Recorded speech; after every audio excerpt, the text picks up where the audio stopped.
MUNKradio.net. What up? What's good? Say Q, Drew Smitty Rhyme Committee, so unique is back. Yeah. West Trent. Yeah. Hip hop lives through me, it came from the streets. Rhythm with a break beat, prove who can MC. Metaphors and techniques made you have to check me. My dialect connect peace, lyrics that are wet sheets. Spit it raw and sexy, shorty wanna F me. Swerving to the left beat, on the grind and stress free. Bust a shot of dead beef, hit him in the headpiece. Warned you not to test me, ice bars and Gretzky. Slide it in your wifey, all the women love me. A slight touch of grimy, slice and half a dime piece. Knuckle rapper 5-piece, high looking Chinese. Muay Thai or IP, vivid on your screen, eyes wide like high beams, too low to find me. Switching lanes like car thieves, Starsky and Hush trees. Roll up the best weed, firewater Hennessy, ginseng for energy. Holla, mommy, Ben Aki. He play hits. HamiltonRadio.net station, the Monk Show. I'm tuned in.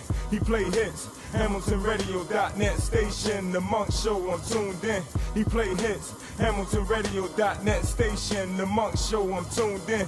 He play hits. HamiltonRadio.net station, the Monk Show. I'm tuned in.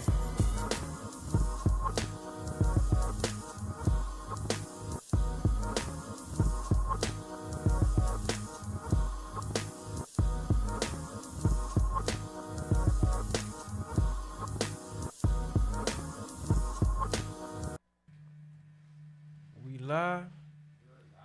Mic check. Okay, man. I'm trying to log in right here. Hold up, let me go back. Can I get some a little bit of volume over here? Hold up. There we go. That's good. You just like that. I like that. Yeah. Yo. All right. Tonight we're gonna talk about what's going on. We got the government shut down. We got a lot of stuff going on. We're gonna get into some of that, you know what I mean? We got Courtney here tonight. Yes. You might see a little bit more of her. Am I right? Yes. All right, so so she gonna be weighing in on some of the conversation, but I got these videos though. You know what I mean? And it's kind of like I feel like I gotta show this to be like, look, you gotta kind of get prepared because you don't know what it's. It ain't nothing you really want to take too light. You know what I'm saying? You know how he is. The government getting shut down? Yeah. Because it's affecting a lot of people, right? And see, my thing is, I'm thinking at a standpoint like this. You got people now that's not used to going without, having to go without. So, you understand so many people would take more drastic measures to survive than most of us. That's like starting the Great Depression all over. Yeah, that type of shit. All over again. Nah. Yeah, that type of thing. Nobody you know doing what I'm saying? All over the wall joint. You know what I mean? So, it's a lot of things that it implies, like we was saying, we was talking about this deep earlier. It's like it's a lot of things that come with it. It ain't just about him trying to build the wall. Mm-hmm. It's a lot of things that go with that. Okay. Property line, financial stuff. It affects things that's being shipped, that's going to and fro. Mm-hmm. You know what I'm saying? It's affecting things that's going to and fro, import and export. You know what I'm saying? And those type of things, it get to the point where this gas done went down a little bit. So that's a blessing. It's going down a little bit, but other things are going up. Food. It's already like that. You know what I'm saying? So, and then with this whole thing, what it threatens is like if you could have a regular bank account and all that, have your money saved up. In certain banks, most banks only insure you like $100,000. So now how much money you got in there? You got $40 million in there. They probably only going to insure you for that 100, unless you split it up if there's something smart with it. Mm-hmm. So in the event of a martial law, everything gets seized. So it's like, oh shit. Yes. And now before when we talk about that. Do you trust banks now? Do you trust banks? I mean, you can't really. Banks is if you got a business and I don't think you should put everything in there just because of it's too vulnerable nowadays. You know what I'm saying?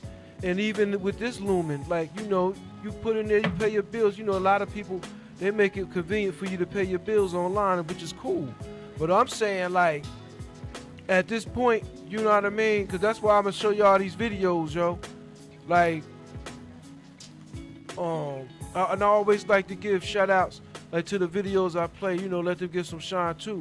But these are like you know, videos to wake you up. That's what they being made for, you know what I mean?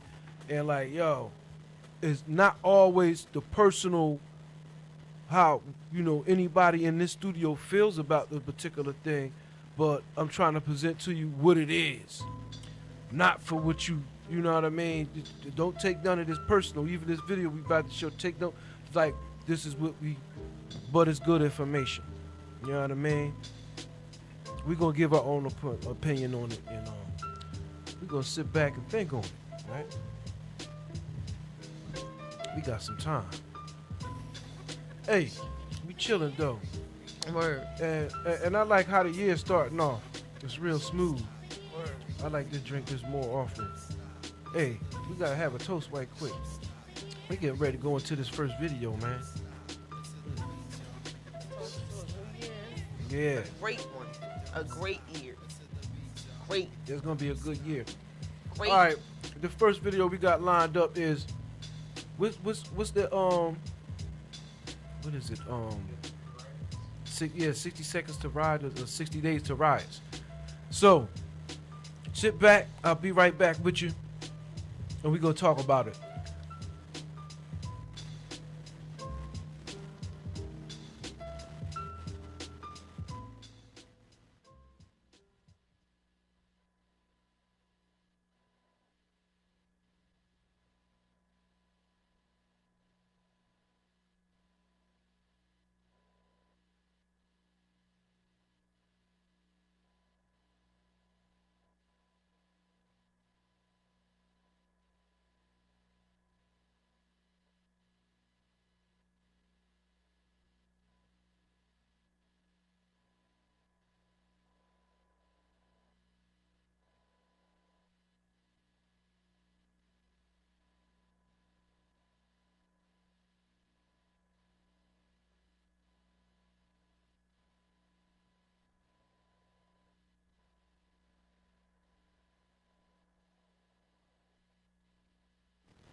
Practice prepper.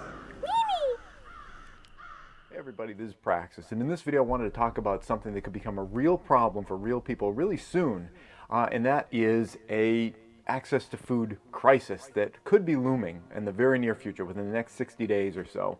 If you're paying attention to what's going on in the news, you know that there is a tug-of-war going on right now between the Democrats in Congress and the President Trump about this border wall and everything. And I'll just say right now, I am going to be mentioning Donald Trump in this video, and I know that's a trigger for some people. Some people have very negative feelings about the current president. Some people have very positive feelings about the current president. So I'll give you two comments you might think that you might like to leave, and they're both equally viable for this video. You could leave a comment saying, Praxis, why aren't you 100% supporting the president all the time? You're a, I don't know, communist or something like that. That would be just as appropriate as leaving a comment that said, Praxis, why do you hate the Democrats? Can't you see they're trying to stand up for something? You know, why are you siding with Trump on everything? Both of those comments would be equally valid. I expect to see both of those comments in the feeds below. I'm sure there's going to be a lot of thumbs down, basically by people that are just getting triggered by some keywords that I say and aren't really thinking about or listening to anything that I say. So enough with that. If you want to leave a negative comment and save your time watching the movie, just leave it now and then you can leave. For the rest of us adults, let's talk about something that's actually going to be playing out over the next couple months, and that is, again, this tug-of-war going on. Right now, the government's shut down, and we're already seeing, some national parks, shuttering some offices, Smithsonian shut down, lots of other things. Lots of government workers are losing their payment, and I know people feel like a lot of government workers, they got these cushy jobs, you're overpaid, whatever. There are plenty of, low-paid government workers that are, hurting now as well. Again, another opportunity for negative comments if you just want to do that and not actually think about any of this stuff. Down below, negative comments, thumbs down. Yeah, so this thing is playing out right now. My personal feelings on it is that I think both sides are kind of stupid. I think the border walls have always been pretty stupid. They've never really worked in any kind of a complete fashion for any, large civilization ever. I mean, even the Great Wall of China, which is probably the most successful application of a wall, eventually the thing didn't end up working out anyway. So I think it's kind of stupid. It's almost as though somebody asked the president to make a kind of a visual political representation of the old adage, like putting a Band-Aid on a bullet wound, and this is what he came up with. It's a good illustration of Band-Aid on a bullet wound. It's, not really going to do much. The solution to this problem is something far more complicated than just putting up a wall. On the flip side, I think that, the president is asking for $5 billion.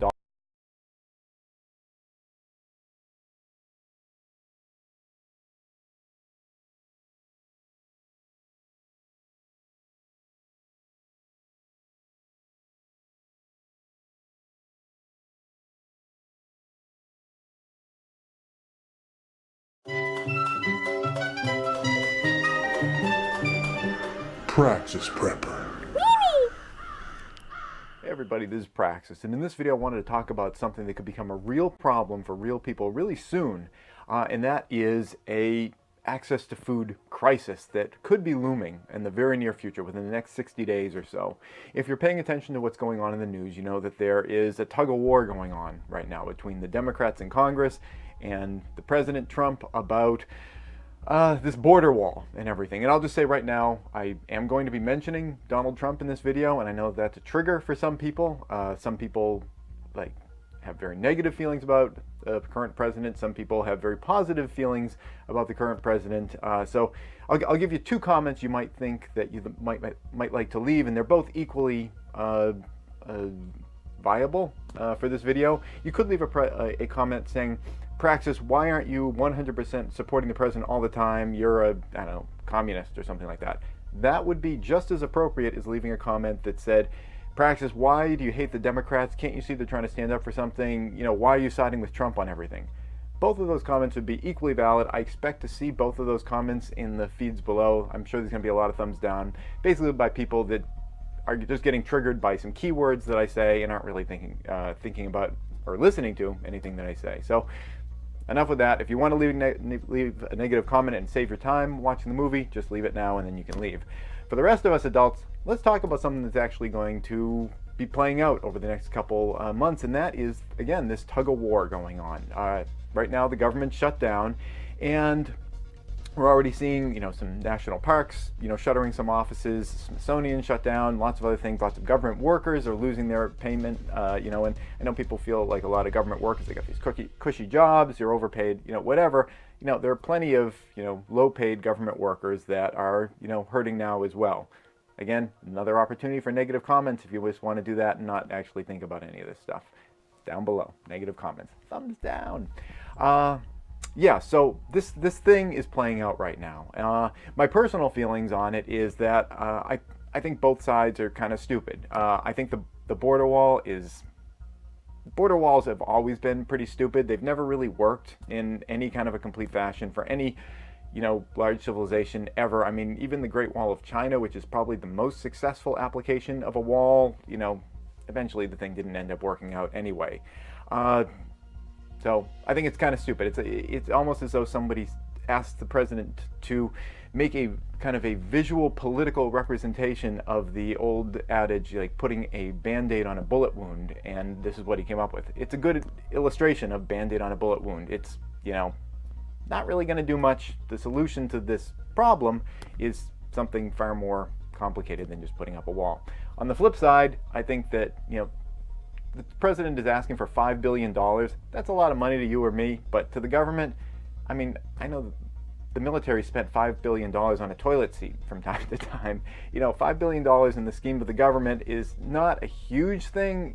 If it can get people fed in the end, I think that it is kind of stupid for the Democrats to be whining and fussing over $5 billion. Sure, I'd love to save that money, use it on something more useful than a stupid wall.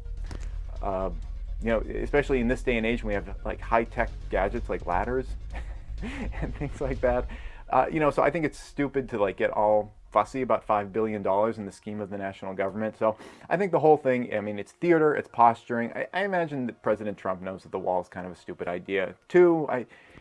I don't agree with him on most things, but I don't think he's a complete moron. I think he has a brain in there, and, he knows that it's theater and it's, tricking people like you or I into getting all excited about, the things we want to keep on the other side of the wall. Things, not people, things. So anyway, that's my thought on this whole, fiasco going on right now. But the reality is, it is going on right now, and whatever your personal opinions are on it, it's happening, and what's going to be happening to a lot of people pretty soon is that their food benefits are going to get cut off. Another opportunity for negative comments below. You could whine about how people don't deserve food benefits, how they're all, every single one of them, 100% of everyone that gets benefits is a potential working adult, and they're all lazy. I'm sure there's some people like that, but I know there's a lot of people that I personally met that could really use those benefits. Disabled people. There are a lot of disabled people that use that stuff. I know there's the stories about how there's plenty of people that aren't disabled that take advantage of them, but whatever. There are a lot of people that depend on them, maybe for good reasons, maybe for bad reasons, but for whatever reason they depend on these benefits. If those benefits go away, those people are going to react to that. And that is a perfect storm for riots, for people that are angry. It's correctly said that our civilization is just a few meals away from savagery and, craziness and people rioting in the streets and everything like that. I know what that feels like, not like in even a major way. I mentioned this story in an earlier video once where there was just one day when I was just really starving. I didn't have access to food, and I was not literally starving. I was just kind of hungry, and I could feel my whole moral compass kind of shifting to where it's like, I wouldn't mind maybe taking something and leaving a sorry note or something, because my stomach was sending messages to my brain saying, you need to eat something right now, whatever way that you can get access to it. And again, that was just one day for me. I'm very weak in that respect. And I'm sure there's a lot of other people that are like me, that are, not even going to take those 72 hours to start really going crazy if their benefits get cut off. So the reason I'm mentioning this is that, be aware of that. Kind of towards the end of January, going into February, these benefits could start getting cut off to people. And if you live in an area where there are a lot of people that depend on that, be aware that people in your area might be getting into that mindset. You know, we can all bemoan it at this point. We can complain about it. We can leave nasty comments about how, you know, President Trump is 100% right. The Democrats are 100% right. You know, cry and, you know, and scream as much as you like. But the reality is this could be coming because both sides are really entrenched in their positions. Trump says there's going to be a wall, and, well, he's not really entrenched. I mean, originally there was going to be a wall and Mexico was going to pay for it. He backtracked from that. Again, negative comments below. Tell me why I'm, like, not supporting the president. And on the flip side, you know, the Democrats are really entrenched in this stance that the wall is ridiculous, which I kind of agree with, and that they are going to, you know, keep this thing going because they think it's silly to pay for it. I agree that it's silly to pay for it, but, you know, I don't necessarily agree that it's good to have people, families, children starving to avoid wasting $5 billion. But whether I feel that way or not, that doesn't influence whether or not my neighbors are going to go crazy in about 2 months, and your neighbors too, potentially. So be ready for that. I've got the pantry stocked up. There are other measures which, you know, you can go to other, you know, prepping channels about defense and all that kind of stuff. You know, I'm not going to give you any tips on that. I mean, I'm kind of green in that respect too. You know, there are defenses at this house, but, you know, I don't live in a bunker. I don't live in a fortress, and that's something I'd have to deal with as well. Maybe you will too. Think about it. Tick, tick, tick. 60 days, mid-February. If they don't find some way of playing nice, if they don't find some way of getting to rational, it may be something that you, I, and a lot of people are going to have to deal with. That's it. Thanks for watching. Good luck. Hopefully we don't get there, but we might. Please subscribe and tune in every Friday at 4:30 New York time for a new video. And if you'd like to support this channel, you can do so both through Patreon or PayPal.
this cater to everything, you know. So moving forward this year, I'm trying to be more up to the point about like what's going on. We're gonna bring you some title. I got some music. You know, eventually I'm gonna bring the band in here. You know, the band, we're gonna come up in here. We're trying to get right. You know, we're doing them cover tunes and stuff like that. But yeah, I mean, like, cause I play too, and I've never played live on the show before. I've been talk about it. I've been talk about it. I've been talk about it. I've been talk about it. I've been talk about it. What instruments you play? I might end up playing what something. Instruments you play? You know what I'm saying? Name all the instruments you play.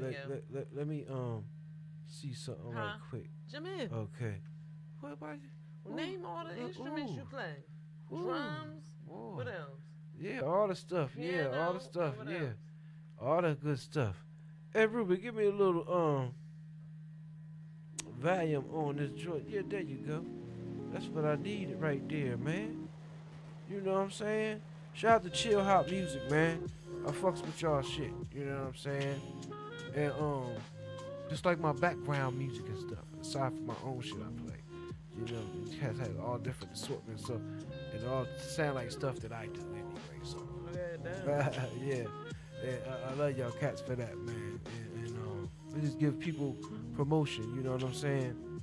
But at the same time, man, I got another video, and this one is about 25 minutes long.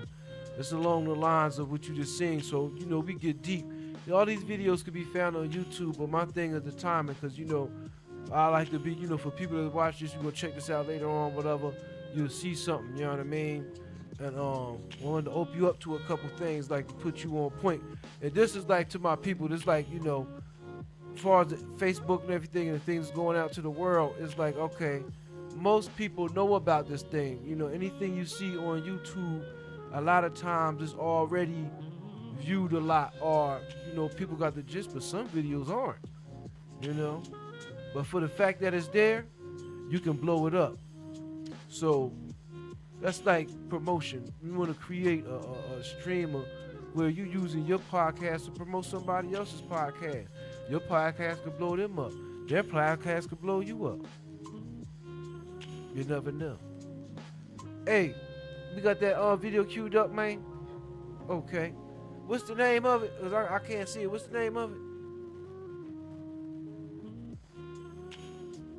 I forgot the exact title. So people can, you know, they can go see it for themselves. It's what?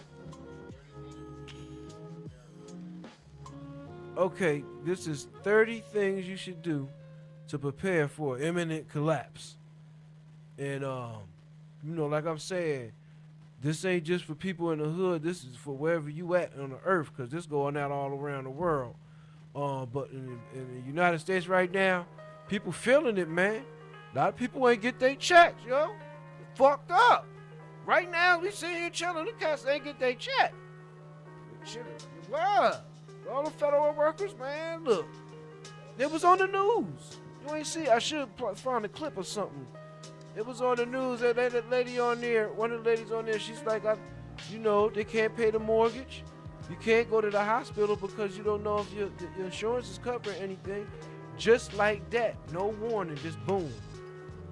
You know, they can do that. That's the bad thing, they can. But you can The print wall money. thing. And Remember money we is were saying so- about the wall? Money is so simple to make. It's a printer that prints the money and then prints the Yeah, money out. Why I we think- can't just get that money? Hey, printed turn out? her mic up, man. Turn this mic up, man. It's on. Yeah, talk to the mic. Talk to the mic. We want to hear you. We want to hear you because I want to hear your opinion. It matters. Why? I'm just saying. Why they don't? It's easy to print the money. You can't just print some money. The fuck? Well, I guess it's not as easy as printing some money. That's crazy. You know, I think they really feel like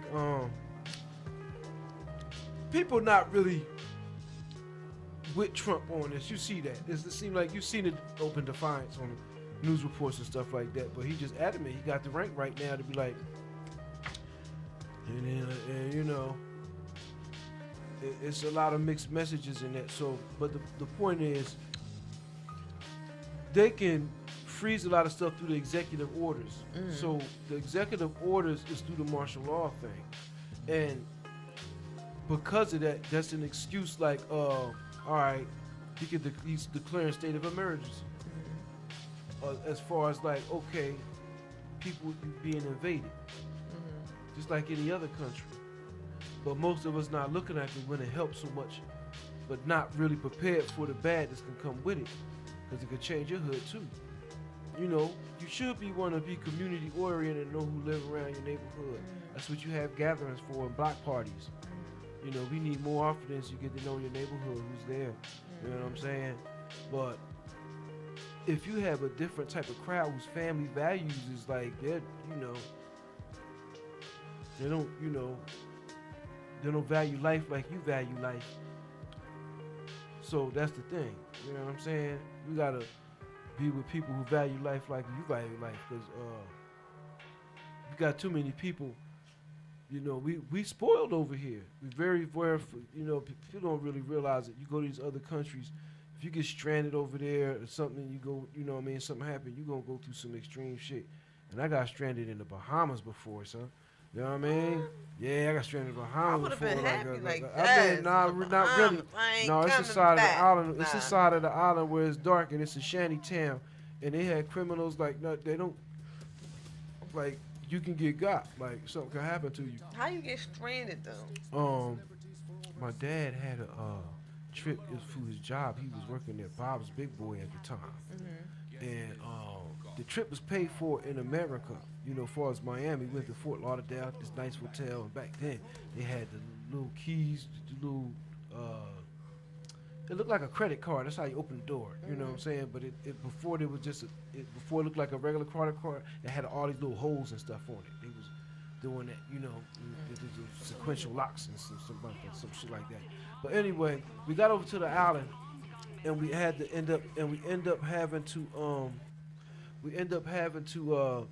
pay like $1,100, yo, and that was like how much we had for that trip. So we had to pay more to get back home. It, you know, it felt kind of scamish, but you know, for the experience of what it was, though, it taught me that, like, yo, your sneakers, your shirts, your socks, things that you buy, your jewelry, it's very valuable to people over there, man. They ain't playing with you. You can get your hand chopped off for your ring, your diamond ring or something like that. That's a lot to them. That's feeding a lot of people right there, more than we can imagine. That village would come up off of one ring, because they can sell it to somebody, whatever. You know, things ain't like throwing like that. Like if you come there and get messed up and you digging in the garbage, they got people that's already assigned to dig in the garbage. You know what I'm saying? For real. You know, even when it comes to the crime, you can't just be snatching anybody's purse. They be like, hold up, that's our hustle right there. You can't just be doing that. We already got people for that. You know what I'm saying? Like, you gotta watch it outside the country, yo. That was a valuable lesson. I'm thankful to be here, man. Talking, you know, because that's one of the experiences you might have to make a movie about one day. And this is a film company. We got a lot of experience, and I ran with a lot of crews, you know, and had a lot of stuff that just went down, like, you know, can't forget them. So I always tried to create something to put something here, you know, so all the people that I went through those things with, through it, they can have some place to talk about that. And even other people, it's stuff like, you know, you see certain things and it changes you, you know, like dire situations that you gotta survive with. Like, you could go do somewhere and get stranded. Like, you know, stuff like that happen when your team got to form together. That's how you build character. You know, you see how everybody rolling together, you know, and you could build and grow with your team. You know what I'm saying? We got that video queued up, man. Yeah. Okay, is this something you want to go and you want to talk about something? Look at that smile. She just... Man. You know, we chillin', man. You know, on the MUNK Show. Run the video, man. We'll be back with you. I want to talk about all these gay niggas up in front. That's what I want to talk about. Oh, man, you want to go to that Ben Bag? Nah, I ain't want to go You want to get Ben Bag? shit. You want to go get Ben Bag? I'm glad she told. I'm glad she said something. The fuck? changed a lot of things. Yes, it did. I couldn't believe the names though. Niggas, you know, and be man. hardcore, hard body. I know. Hard body. What can you say, man? That's crazy. Hey, I feel like, man, I'm gonna just have to start doing like a whole news section every once in a while, cause this is like news anyway. But these videos, like when we play the videos, like some of them, I watch them before I put on the show, and I'm like, it's just the point I'm trying to get across. So we got that video. Yep. All right, let's roll this, man. We're gonna get into this. I'll be right back with you, yo.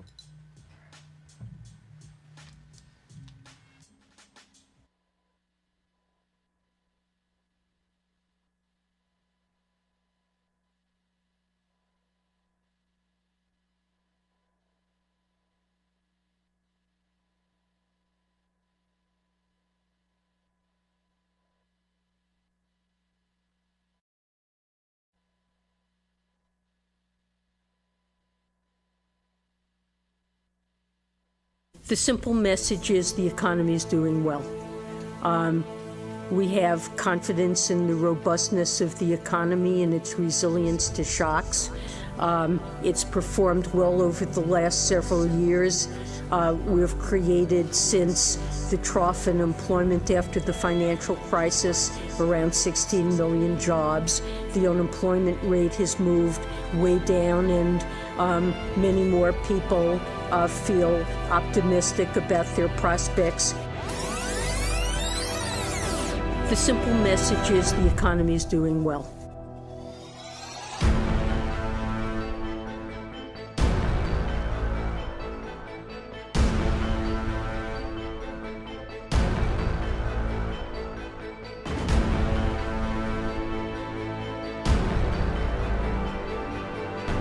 Today, millions of Americans say that they believe that the United States is on the verge of a major economic collapse and will soon be entering another Great Depression.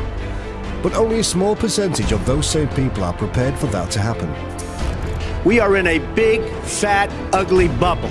The U.S. stock market is going to crash, or the dollar is going to crash. The global situation has created an environment for financial panic. It's the biggest bubble I've seen in history, and now we have a bigger stock bubble by far than ever, larger real estate bubbles in many cities, and extreme around the world. We have the worst financial recovery in 65 years. In the last 8 years, the past administration has put on more new debt than nearly all of the other presidents combined. There are some dire predictions that, next year, or say a year, 18 months, we have something arriving worse than 2008 and 2009. The downturn is much worse. It's not a question of will that happen, it's just a question of when. And the worst scenario for that would be things like Zimbabwe and Venezuela.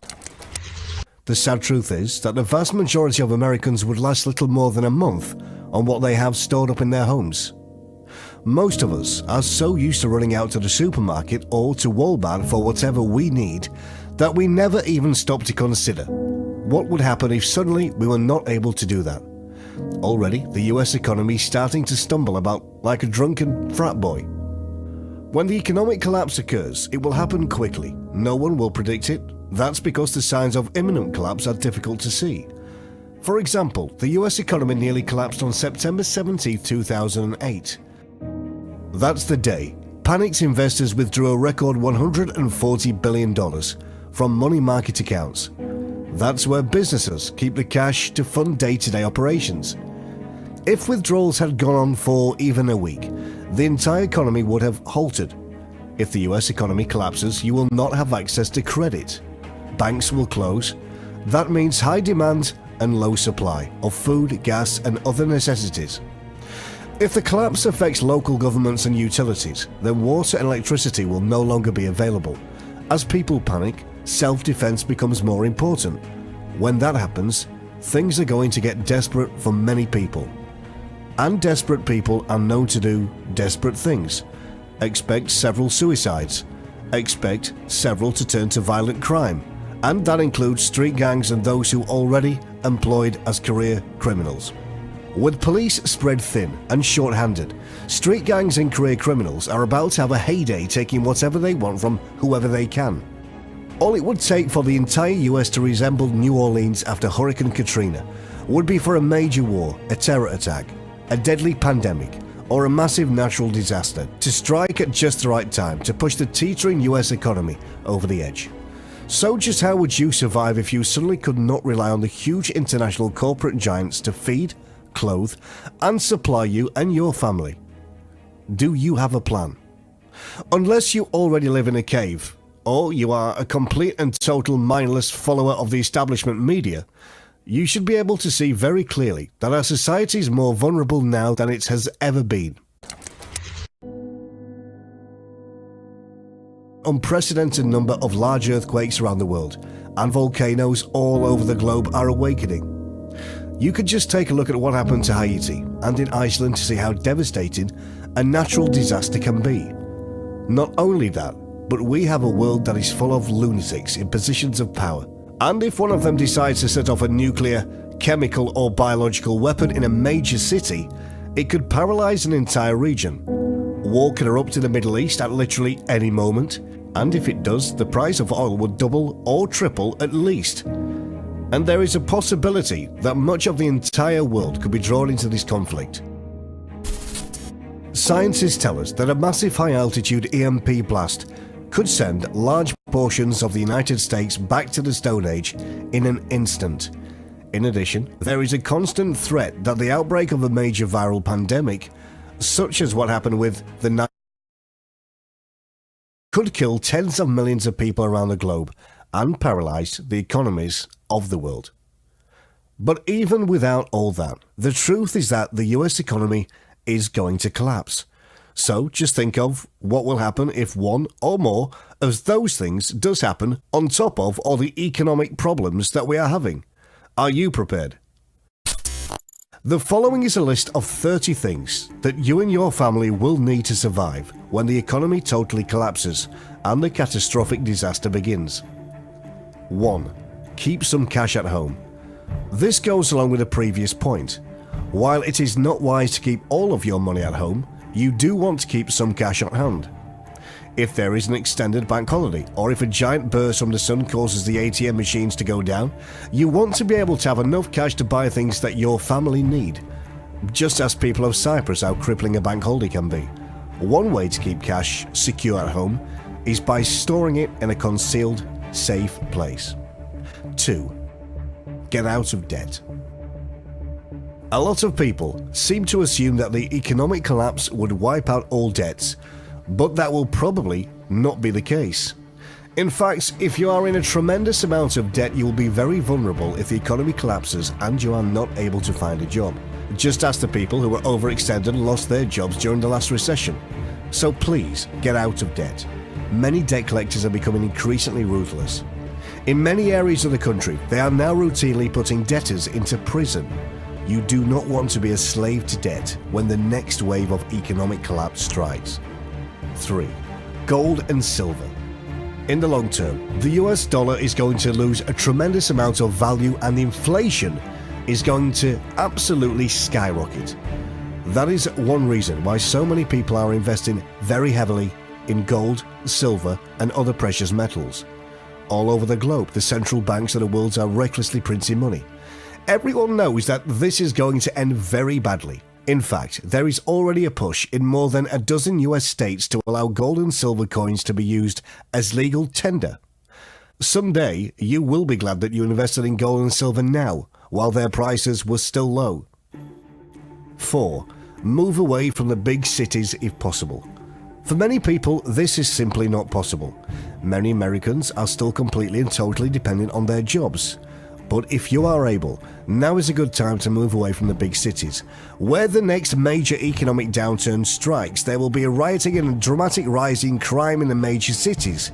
If you are able to move to a more rural area, you will probably be in a better shape. 5. Warm clothing and hiking gear, especially good footwear. If you plan to survive for long in a nightmare economic situation, you are probably going to need some warm, functional clothing.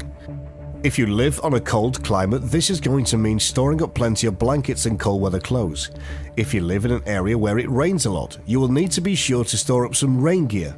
If you think you may have to survive outdoors in an emergency situation, make sure that you and your family have something warm to put on your heads. Someday after the economy has collapsed and people are scrambling to survive, a lot of folks are going to end up freezing to death. In fact, the coldest areas, it is actually possible to freeze to death in your own home. Don't let that happen to you. Wool sweaters will keep you warm and alive in sub-zero weather, wet or not. Get them at thrift stores.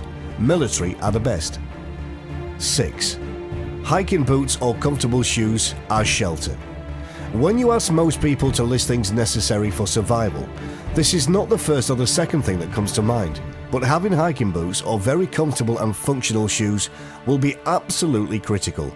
You may very well find yourself in a situation where you and your family must walk everywhere you want to go.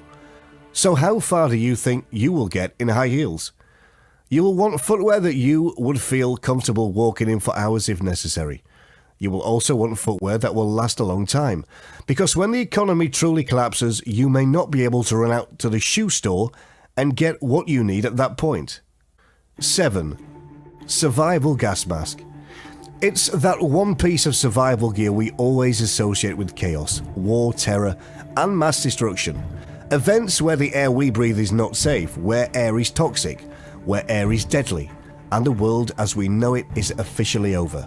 In my opinion, way too many survival articles on the web begin by pointing out that water is at the #1 survival need. It's not. Now, I'm not saying that clean water isn't crucial for survival. It's essential, but it's secondary. Access to clean, abundant, breathable air trumps water every single time.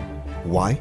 Because while it's a well-established fact that you can only survive 3 days without water, less time in intense heat, you can only survive a few minutes without oxygen. 8. Axe, shovel, knife. Staying along the theme of staying warm, you may want to consider investing in a good axe. In the event of a major emergency, gathering firewood will be a priority. Without a good tool to cut the wood with, that will be much more difficult. An axe, or more importantly, more useful and more basically, a good knife. With a good knife, you can make shelter, get some wood, provide food, and make clothing. Other options are a good spade, shovel, such as a Cold Steel, Special Forces, Spetsnaz spade, etc. Get the sheath for whatever you buy. Who needs a Swiss Army knife? This shovel is a chef's knife, axe, grappling hook, entrenching tool, climbing aid, wire cutters, can and bottle opener, sword, shield, band-in cutters, and boat paddle. 9. Self-defense equipment. Whether it is pepper spray to fend off wild animals or something more robust, millions of Americans will one day be thankful that they have something to defend themselves with. 10. Get your ammunition while you still can. Your firearms will do you not much good if you don't have ammunition for them. Already, there are widespread reports of huge ammunition shortages. The following is from a recent CNS News article. The run on ammunition has manufacturers scrambling to accommodate demand and reassure customers, as many new and seasoned gun owners stock up over fears of new firearms regulations at both the state and federal levels. Don't just assume that you will always be able to purchase large amounts of ammunition whenever you want. Get it now, while you still can. 11. A compass and maps to get your BOL by several routes, especially back roads and cross-country. In the event of a major emergency, you and your family may find yourselves having to be on the move. If you are in the wilderness area, it will be very hard to tell what direction you are heading without a compass. It is always a good idea to have at least one compass stored up. 12. A Swiss Army knife. If you have ever owned a Swiss Army knife, you probably already know how incredibly handy they can be. It can be a very valuable and versatile tool. In a true survival situation, a Swiss Army knife can literally do dozens of different things for you. Make sure that you have at least one stored up for emergencies. 13. A hiking backpack. If you cannot carry your shelter, tent, water filter, matches, knife, clothing, etc., you cannot travel with them and provide shelter. If you and your family suddenly have to bug out, what will you carry all of your survival supplies in? Have a good hiking backpack or survival bag for everyone in your family is extremely important. If something happened in the city where you live and you suddenly have to go, what would you put your most important stuff in? How would you carry it all if you had to travel by foot? These are very important things to think about. 14. Shelter. You can't sleep on the streets, can you? Well, some people will be able to get by living on the streets, but the vast majority of us will need some form of shelter to survive for long. So what would you do if you and your family lost your home or suddenly were forced from your home? Where would you go? The best thing to do is come up with several plans. Do you have relatives that you can bunk in with in case of an emergency? Do you own a tent and sleeping bags if you had to rough it? If one day everything hits the fan and you and your family have to bug out somewhere, where would that be? You need to have a plan. 15. Clean water. Most people can survive for a number of weeks without food, but without water you will die in just a few days. So where would you get water if the water supply suddenly stopped flowing out of your taps? Do you have a plan? Is there an abundant supply of clean water near your home? Would you be able to boil water if you need to? Besides storing water and figuring out how you would get to gather water if society breaks down, another thing to consider is water purification tablets.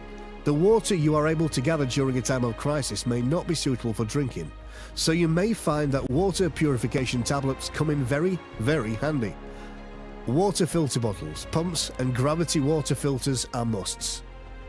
16. Lighters or matches. You will also want something to start a fire with. If you can start a fire, you can cook food, you can boil water, and you can stay warm. So in a true emergency situation, how do you plan to start a fire? By rubbing sticks together? Now is the time to put away a supply of lighters or matches, so that you will be prepared when you really need them. In addition, you may want to consider storing up a good supply of candles. Candles come in quite handy whenever the electricity goes out, and in the event of a long-term economic nightmare, we will all see why our forefathers relied on candles so much. There are 17 ways of starting a fire without matches. Learn several and carry the material to do them. 17. A flashlight or lantern.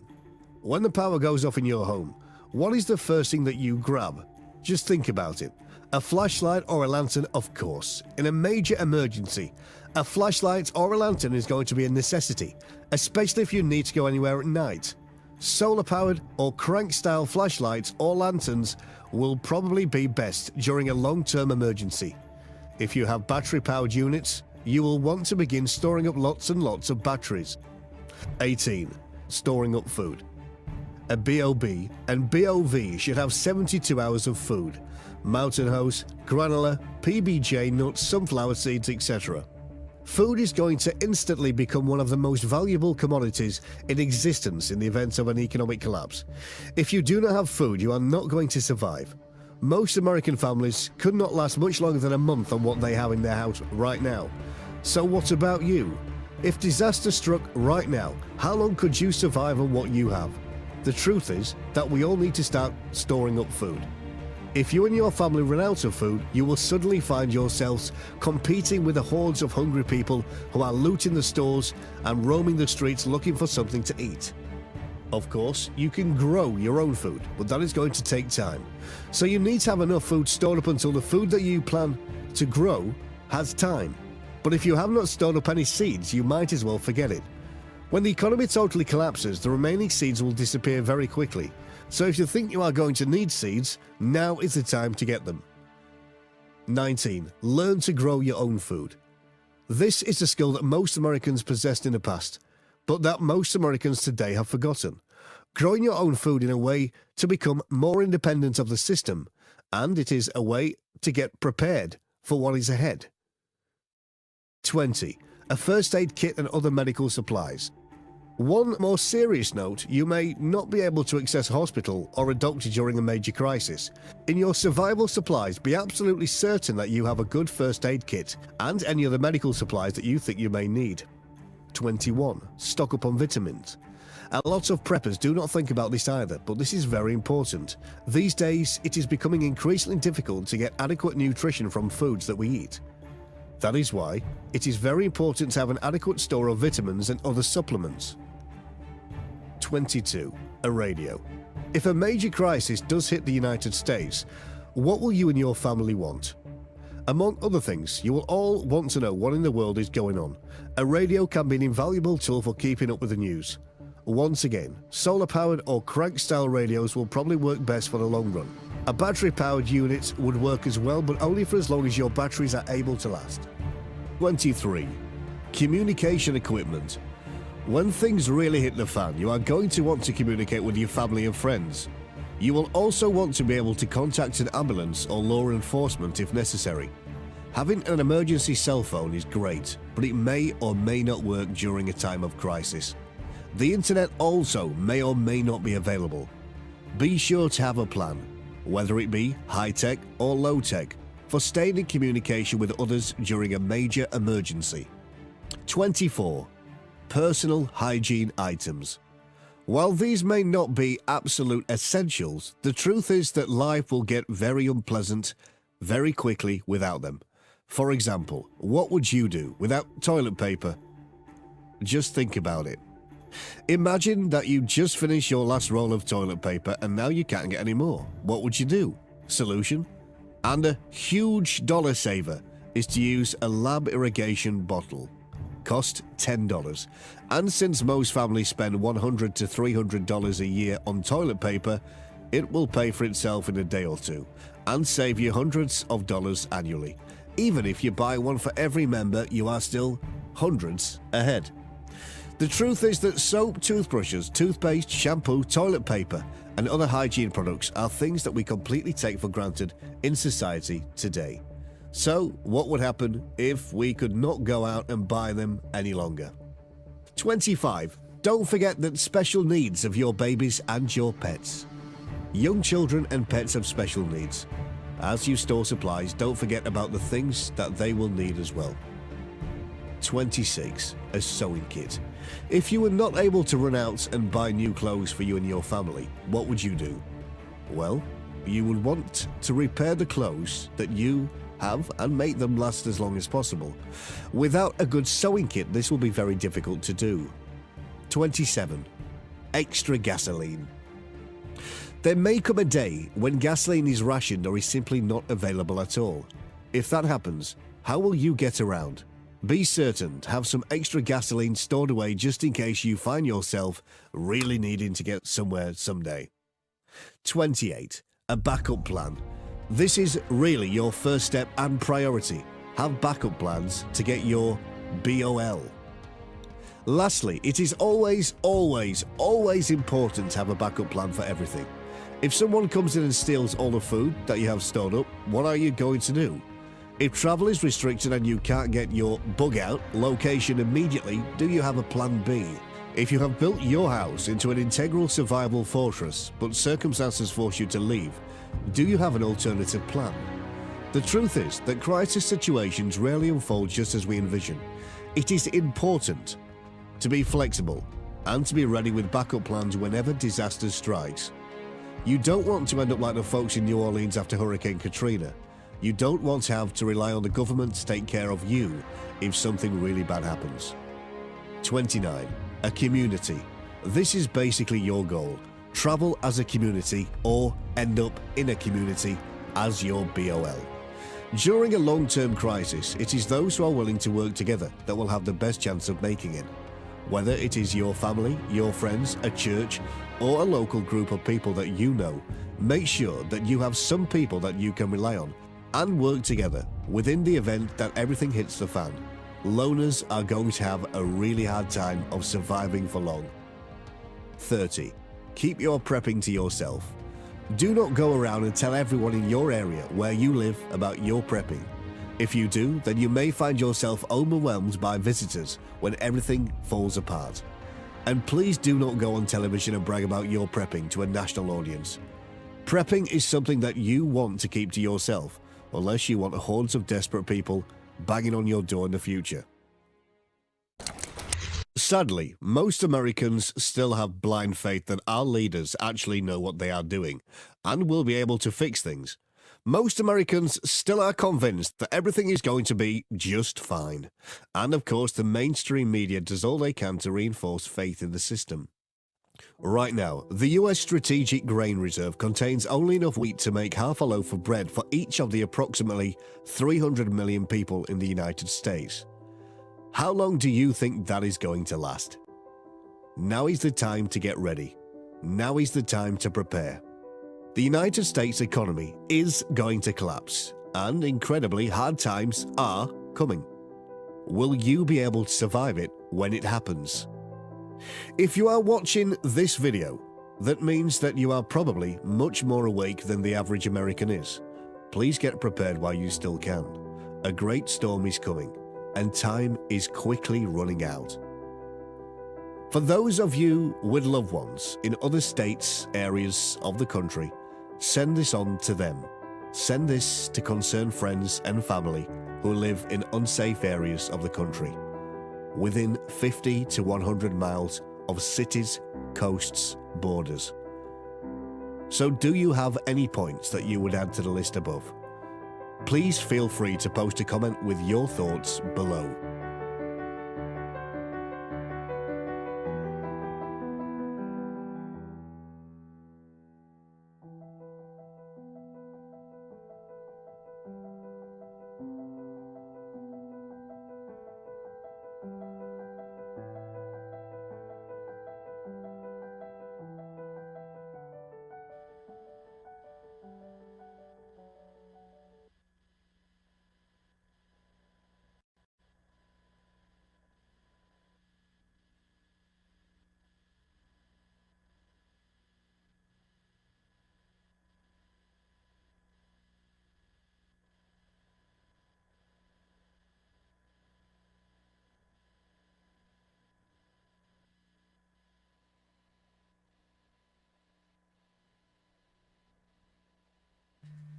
All right. The collapse has begun. Mic check one. I know people like, man, Mic check. I ain't trying to scare you with none of this. Let me get a little volume on the laptop, brother. A little volume on the laptop. There we go. There we go. All right. Now you can feel how you gonna feel about it, man. This whole government shutdown, yeah, it's gonna affect some people, but then a lot of people is not. Some of us, like, man, if you already off, like, you know, you doing what you doing, you on top of your hustle, man, you know, that shit don't even matter, man. You know, we in the realm of that to where no matter what happens with that, man, we know, you know, that shit don't fuck with us like that. You know what I'm saying? Shout out to Hamilton Radio staff, man, and all the shows that come here, yo. Yes. Y'all make it what Ruben, it is, you know what number I'm saying? one. Number one. You know what I'm saying? I'll be looking at all the different shows and be like, yo, kind of astonished sometimes because it's a lot to keep up with. We got everything from the paranormal. They come on with Thursdays, Paranormal Encyclopedia. They come on Thursdays, and they got actually a good show, man. Like, I monitor everything. You know what I'm saying? And it's like, I don't have to say nothing to them. I don't do none of that. They like, oh man, you gotta talk about this. We don't do none of that here. If you got your thing and you coming with, and you can afford our price for, you know, a time, we're gonna do our work to promote your joint. Exactly. You know, even when you sleep, you know, one of us is working on something. You know what I'm saying? And this where we at now, man. We about to get another building, and well, it's already got. We just waiting to move. It's already done. You know, and we just thinking about plans, man. So I need people to call, you know, get involved, man. You know, y'all want a nightlife? Well, we can be the ones that build it. You know what I'm saying? We get in facilities. We got access to certain things. And if we don't got them, we can talk to somebody to get them. Like, let's make it happen. What's up? You know, it ain't no limit on nothing. You got to think big. You know, we've been doing the things of our caliber for a while. And I feel like, you know, we want to get to the point where we're doing like constant stadium shows. You know what I'm saying? Or independently without nobody else. You know how you have certain a company like Coca-Cola, their company, they could do whole concerts, and they can invite different artists out, R&B or hip hop or whatever, and have a concert, but they're sponsoring it. Hamilton Radio is at this level. We've been sponsors at many events, big events. You know what I'm saying? We've even broadcasted to the White House before. Obama and Michelle sat there and watched us. You know what I'm saying? And that's real talk. You know what I'm saying? Even we had difficulty with our feed that day, but we got it right. But they seen it, so it was like, damn. You know, that was big for us. You know, just to use broadcast to the president and everything. And it was a gospel show, so it went, went well. Shout out to them, man. And that's coming up soon too, man. Ain't that coming up again? The thing for what is it? For abuse. Child abuse awareness. Yeah, that's with Arsenio. He does that. That's nice. Yeah, that's how we got it with the Sixers and stuff. You go look at William Saunders, because I gotta promote the page too. Y'all can look at all the pictures and see all the shit that we did.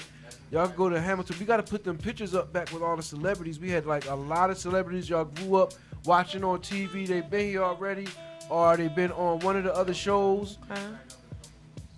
Yeah, right. You know what I'm saying? Yeah. It ain't like we speaking from a standpoint we just getting started. We out in the world already. You know what I'm saying? The big fish know who we are. We've been swimming for a minute. Word.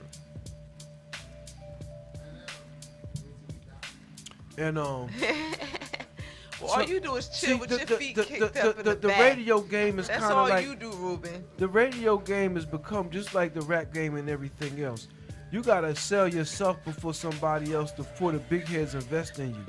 You gotta, have some traffic, and we've been having plenty of traffic. We still number one because of the international traffic. traffic. What number are you? What number? Oh, go to radioguide.fm.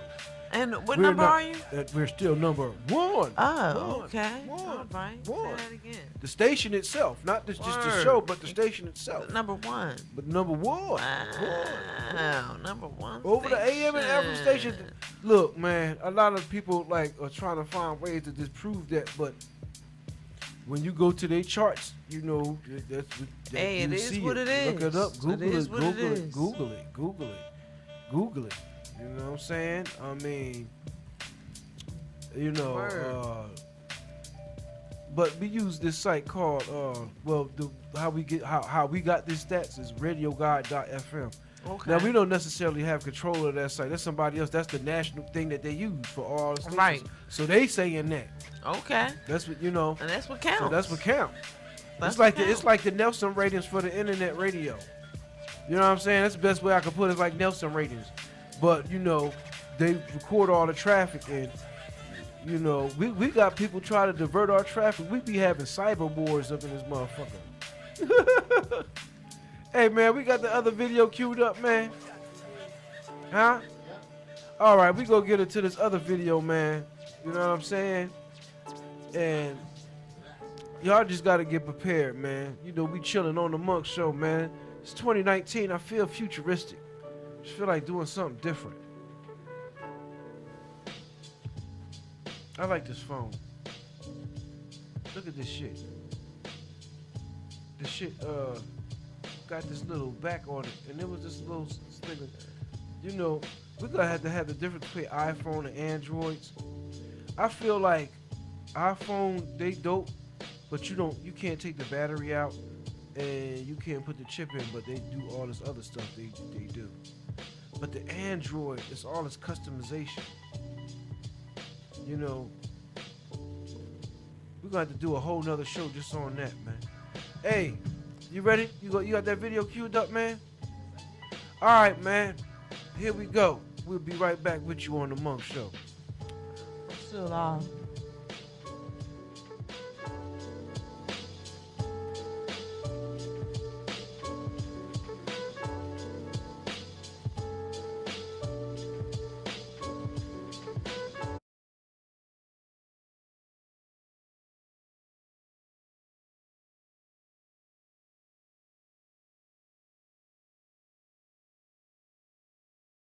Truth Unveiled here, and today I have a critical report to share with you. We're going to be talking about the partial government shutdown, and I'm going to be telling you the truth about this and what your mainstream is not telling you. Now, we're also going to be taking a look at the timing of this, and we're going to be paying more attention.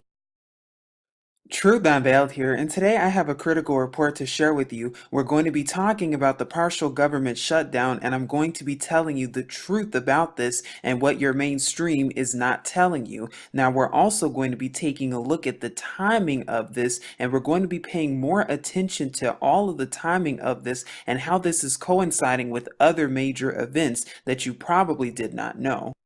And of course, exposing the lies and the liars, because what CNN tells you is that a partial government shutdown remains in effect after funding expired for roughly a quarter of the federal government when the clock struck midnight, and this was as of this past weekend, and it is not clear when it will end. Well, what's funny about this? Well, can't they just print out more money? Because what? The money is all fake anyway. But then it says negotiations between congressional Democrats and the Trump administration over the president's demand for a border wall have so far not yielded an agreement, making it likely that the shutdown will continue until after tomorrow. It is even possible that it could still be underway when the new Congress starts for another week or so. Now, of course, we know that Trump and all of them in Congress, that what, they're all puppets for the Illuminati, so whenever they decide that the government starts working again, well, that's when it'll start. But it says here, how long is the shutdown expected to last? The president's incoming acting chief of staff, Mick Mulvaney, said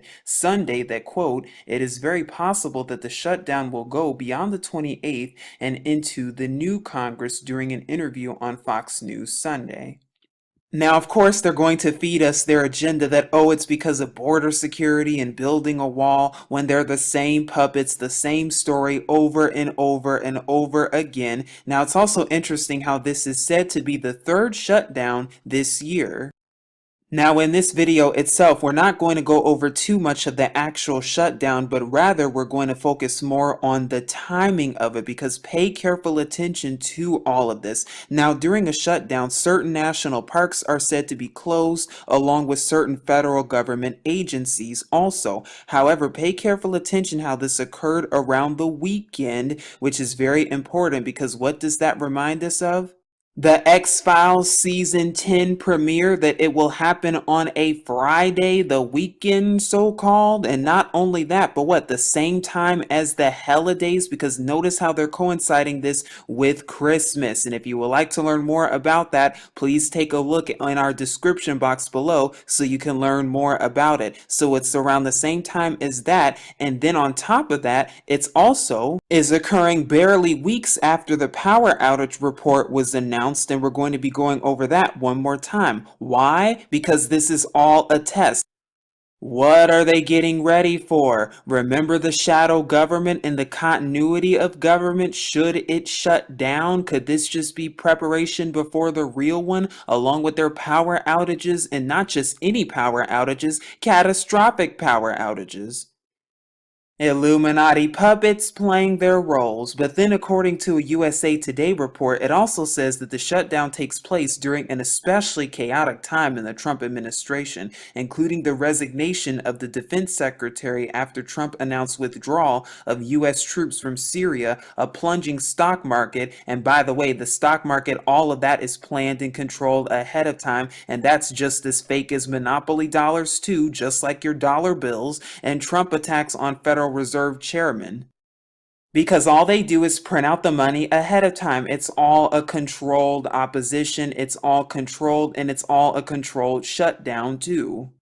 Now, if you can recall, last year on this network, we went over the continuity of government from 2018, and I'm going to link that in the description box below, because this is so very important to understand the timing of this. But it says, since the days of the Cold War, the U.S. has had a plan in place to continue the operation of the government following a catastrophic attack on the nation's capital. Again, what are they getting ready for? The 2007 national security presidential Presidential Directive 51 directs the geographic dispersion of leadership, staff, and infrastructure in order to maintain the functions of the U.S. government in the event of the nation's capital is, quote, decapitated by what they call a terrorist attack, even though we know who the terrorists really are. Buried deep within the 102-page National Continuity Plan, and we'll briefly look at that again, is the strategy for the mass evacuation and relocation of every federal government agency, including the White House and the military,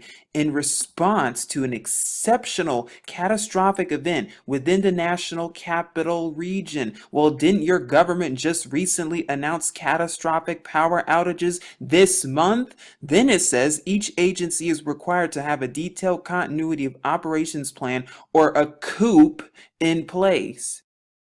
Then it goes on to talk about the shadow government. Now, in our video from last year, we also talked about the shadow government, and we even linked a New York Times report from 1994 and also video footage also where a CNN report covered the same thing. If you would like to see that in detail, please click on the video that's linked in the description box. But this says right here, following a catastrophic national emergency, the president or successor can authorize the establishment of a temporary, quote, shadow government to maintain control of the essential functions of the federal government. President Bush activated the shadow government on 9/11, shortly after the second attack on the World Trade Center. When? Based on what? Controlled opposition. Based on what? The enemy within. Because who really pulled 9/11? Every federal agency has designated key individuals to be part of a, quote, emergency relocation group. These ERGs are assigned to an alternative secure location on a rotating basis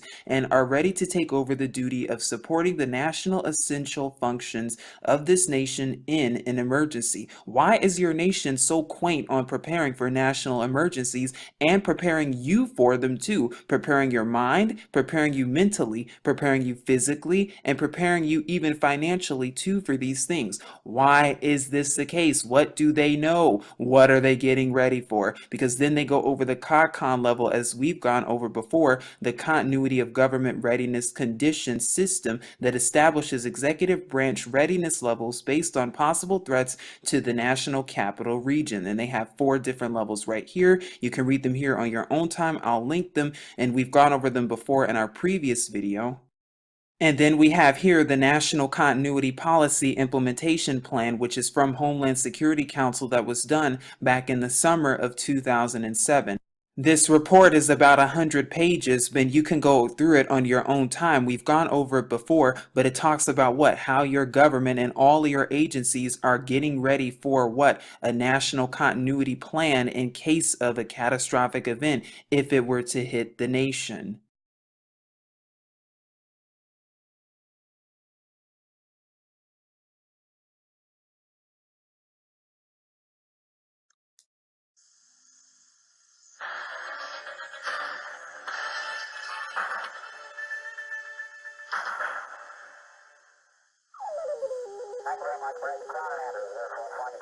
In the United States of America, there is a hidden government about which you know nothing. It was the most highly classified and largest program of its type that I had ever become involved in.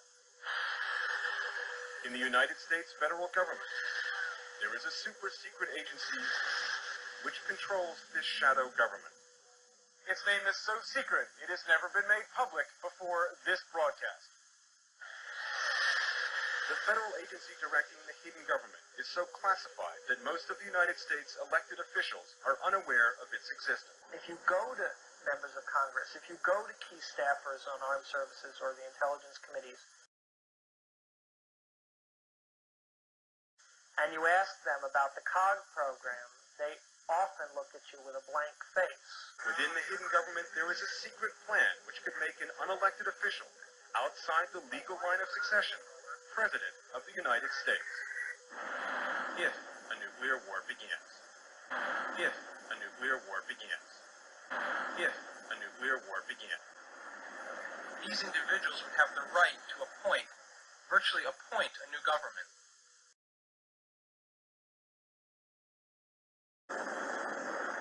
You're not going to come to the White House, though, right?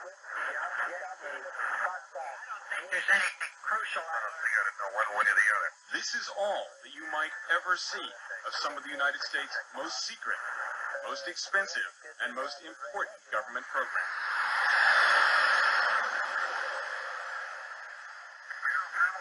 Beyond these warning barriers, there is a secret world, only hinted at in the press. A world of spy satellites, giant eavesdropping antennas, secret weapons programs. Yet further beyond the government's barriers, there is an even more hidden world. A world of secret programs about which virtually nothing is publicly known. They're called special access or black programs because no light is allowed to shine in and reveal them to the world. I wasn't even going to go over this, but upon research, this was what I was also led to, which is here, the National Exercise Program, or 2019 through 2020 Principles, Strategic Priority Number 8, Continuity. And it says here, the National Exercise Program, or the NEP, is a 2-year cycle of exercises across the nation that examines and validates capabilities in all preparedness mission areas. The 2019 to 2020 NEP cycle is guided by 9 principles strategic priorities established by the National Security Council and informed by national preparedness data. And I'll be sure to link all of this in the description box below. Now they go over what we just went over, which is COOP, or continuity of operations, ensuring an individual organization that can continue to perform its essential functions, provide essential services, and deliver core capabilities during a disruption to normal operations. What does all of this sound like? It sounds like what? Getting ready for martial law is what it sounds like. Now, if you would like to read this, you can on your own time. However, one thing I found very interesting and suspicious indeed about this report is right here is some of the major challenges where they say an analysis of 15 real-world and exercise after-action reports revealed common challenges, and one of them was this one: establishing plans for public messaging before, during, and after a catastrophic event to avoid confusion among the media and the general public. Remember when your president issued that national test for over 225 million mobile phones across the nation? Remember that? Why do you think they're doing all this? Do you think they're doing all this because they have nothing better to do? Do you think they're doing all this because they're bored? Do you think they're doing all this because they have no other reason to? No, there is a reason. And what they're trying to do is they're trying to mentally condition you to get ready for all of this stuff. Because they want you to get used to all this, just like how they want you to get used to the idea of them preparing for a catastrophic power outage, which according to them will affect tens of millions, if not up to 75 million. That's more than a quarter of the population of America just about. And this was from a quarterly business meeting as of when? December 2018. And then barely a week later, they announced this plan, staged strategic partial government shutdown. That doesn't sound like a surprise or a coincidence, because this was done by the President's National Infrastructure Advisory Council. Now here is the actual report. It's 94 pages long, and it says, surviving a catastrophic power outage, how to strengthen the capabilities of the nation. That was released as of when? This month in December of 2018. Now, if you would like to learn more, you can watch our video that was done last week on this, where we go into more detail of this report and talk about it, along with all of the government organizations involved and also the real plans and purposes behind this. And then once again, barely a week later, they just so happened to announce the partial government shutdown around the same time as the holidays.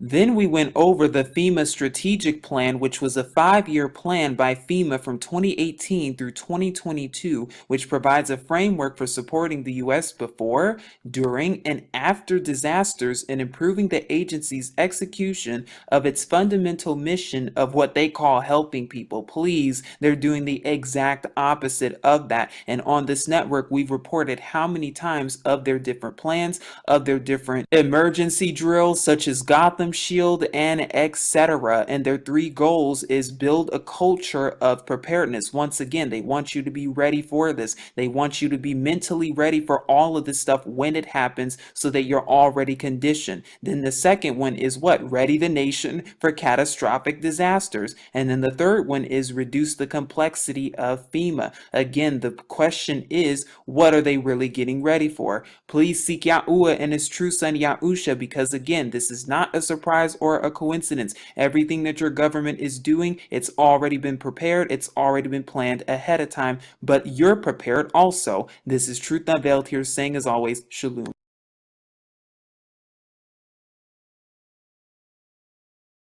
Hi, this is Law Johnston. I'm making this video because something very big and very important is about to happen. First, a little background to kind of get everyone up to speed. It's very important for everyone to understand fully that the United States of America was conquered. And it was conquered a long time ago. It was done in stealth and secrecy. This is historical fact. For decades, great journalists like G. Edward Griffin, Gary Allen, William Cooper, Eustace Mullins, Bill Still, and Jordan Maxwell have all clearly revealed this information to the world.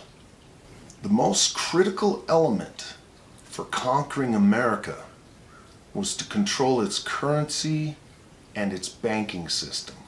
In 1913, the Federal Reserve Act was passed without being ratified by Congress. At its inception, the Federal Reserve was completely controlled by British banks. They have been controlling the American economy ever since. I'll let award-winning economist Milton Friedman summarize. What do you think of the Federal Reserve Board today? Well, I have long been in favor of abolishing it. I think there is no institution in the United States that has such a high public standing and such a poor record of performance. The Federal Reserve System was established in 1914, started operation in 1914. It presided over a doubling of prices during World War I. It produced a major collapse in 1921. Then it undertook actions which led to a recession in 1929 and 30. And it converted that recession by its actions into the Great Depression. The major villain in the Great Depression was, in my opinion, unquestionably, the Federal Reserve System. Since that time, it presided over a doubling of prices during World War II. It financed the inflation of the 1970s. On the whole, it has a very poor record. It's done far more harm than good. Once America's banking system was under control, it was actually very easy to infiltrate the political system. The legislative, the judicial, and the executive offices of government. The supreme goal, of course, being the presidency. I know what you're all thinking, but hold on. The American public is about to learn a dangerous truth. The warning you see on your screen now may go out across social and public media within a few days. I believe we need to take it very seriously.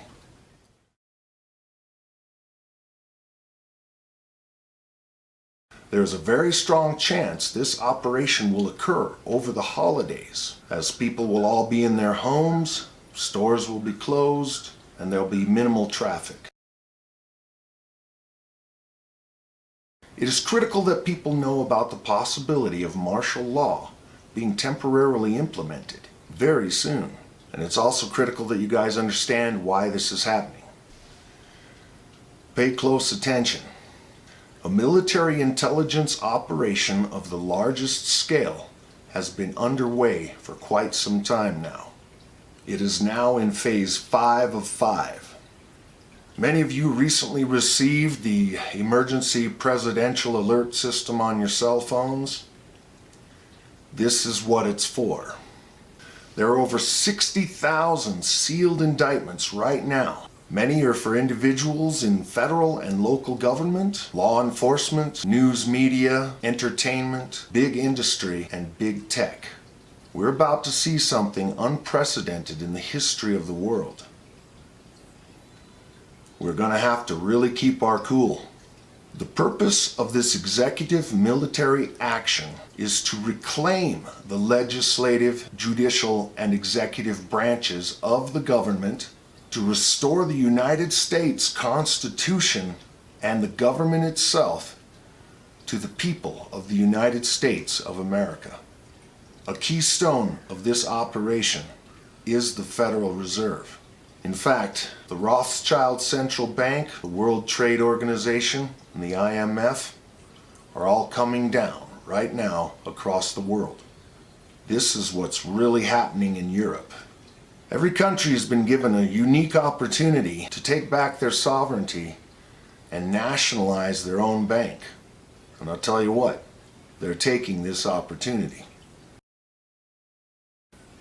Those of you that are familiar with the history and facts surrounding George Herbert Walker Bush may not be surprised to find that he did not die of natural causes. He was tried, beginning in September, for money laundering, conspiracy to violate the Logan Act, human trafficking under the RICO Act. He pled guilty to these charges in order to avoid a military tribunal, which would have included several acts of treason, the greatest of these being the assassination of John F. Kennedy. George Herbert Walker Bush was executed by lethal injection on November 30th, 2018. $10 trillion was seized from the Bush CIA Black Operations Program. It is critical that people understand the possibility of martial law being temporarily implemented very soon. And you also need to know why it is happening.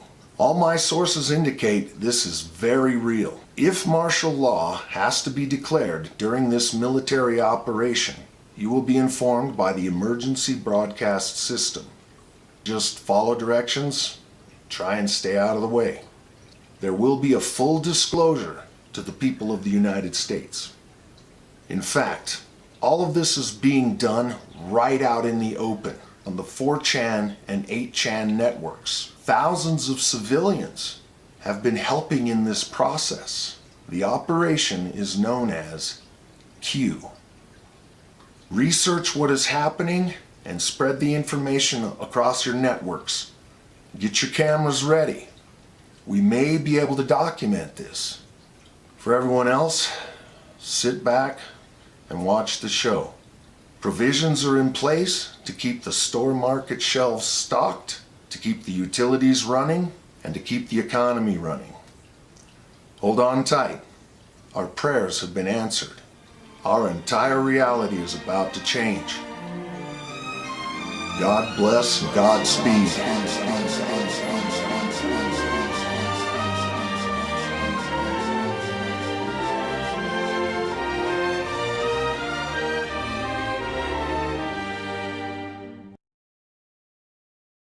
Here an excerpt of the very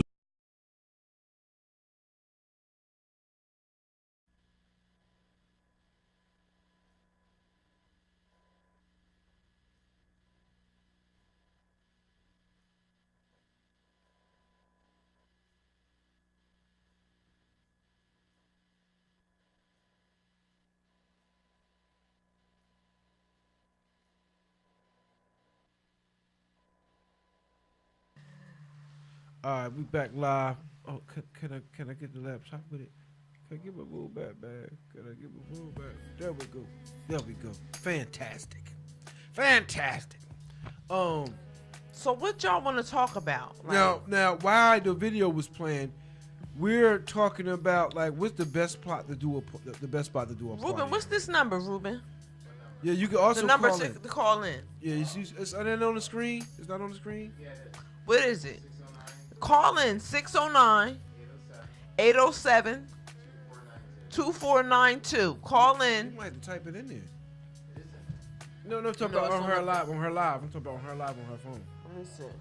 So the people who want to interact, they can call in and we can talk. Like, you know, we want to get something cracking, man. We want to get it on, man. You know what I'm saying? We can make something, you know, get a whole nother thing spawned, get some venues spawned off. And I know, like, every time you do a venue, there's always somebody there at that venue who spawn off their thing. And, like, six or seven things can come from one thing. That's the beauty of starting something. You know, we want to bring about new talent, too. You know what I mean? And show other people how they can run their own venues and everything. So, you know, we got to start somewhere. But we at this level of doing it. So, which is kind of cool, where we can organize things and put them together, put certain people together and have some nice functions.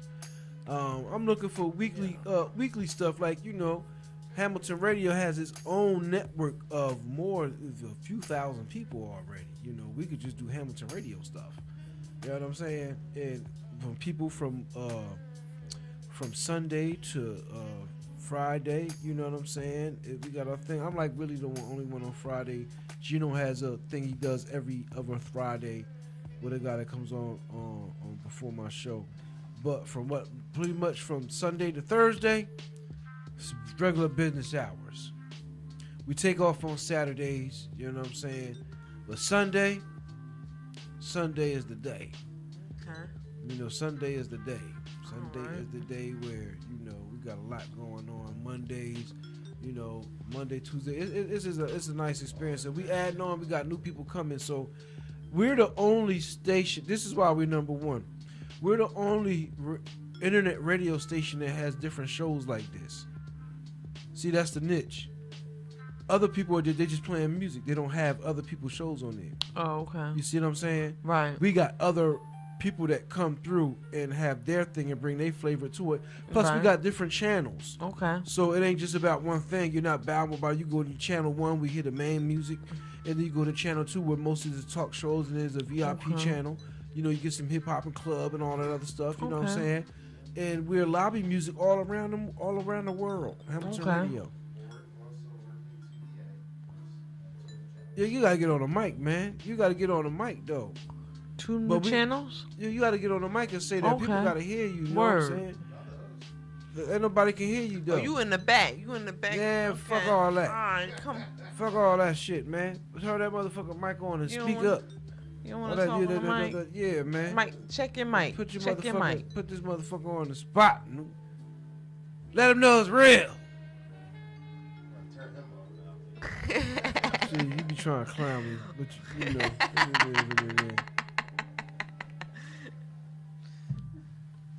It is what it is. I want some Taco Bell.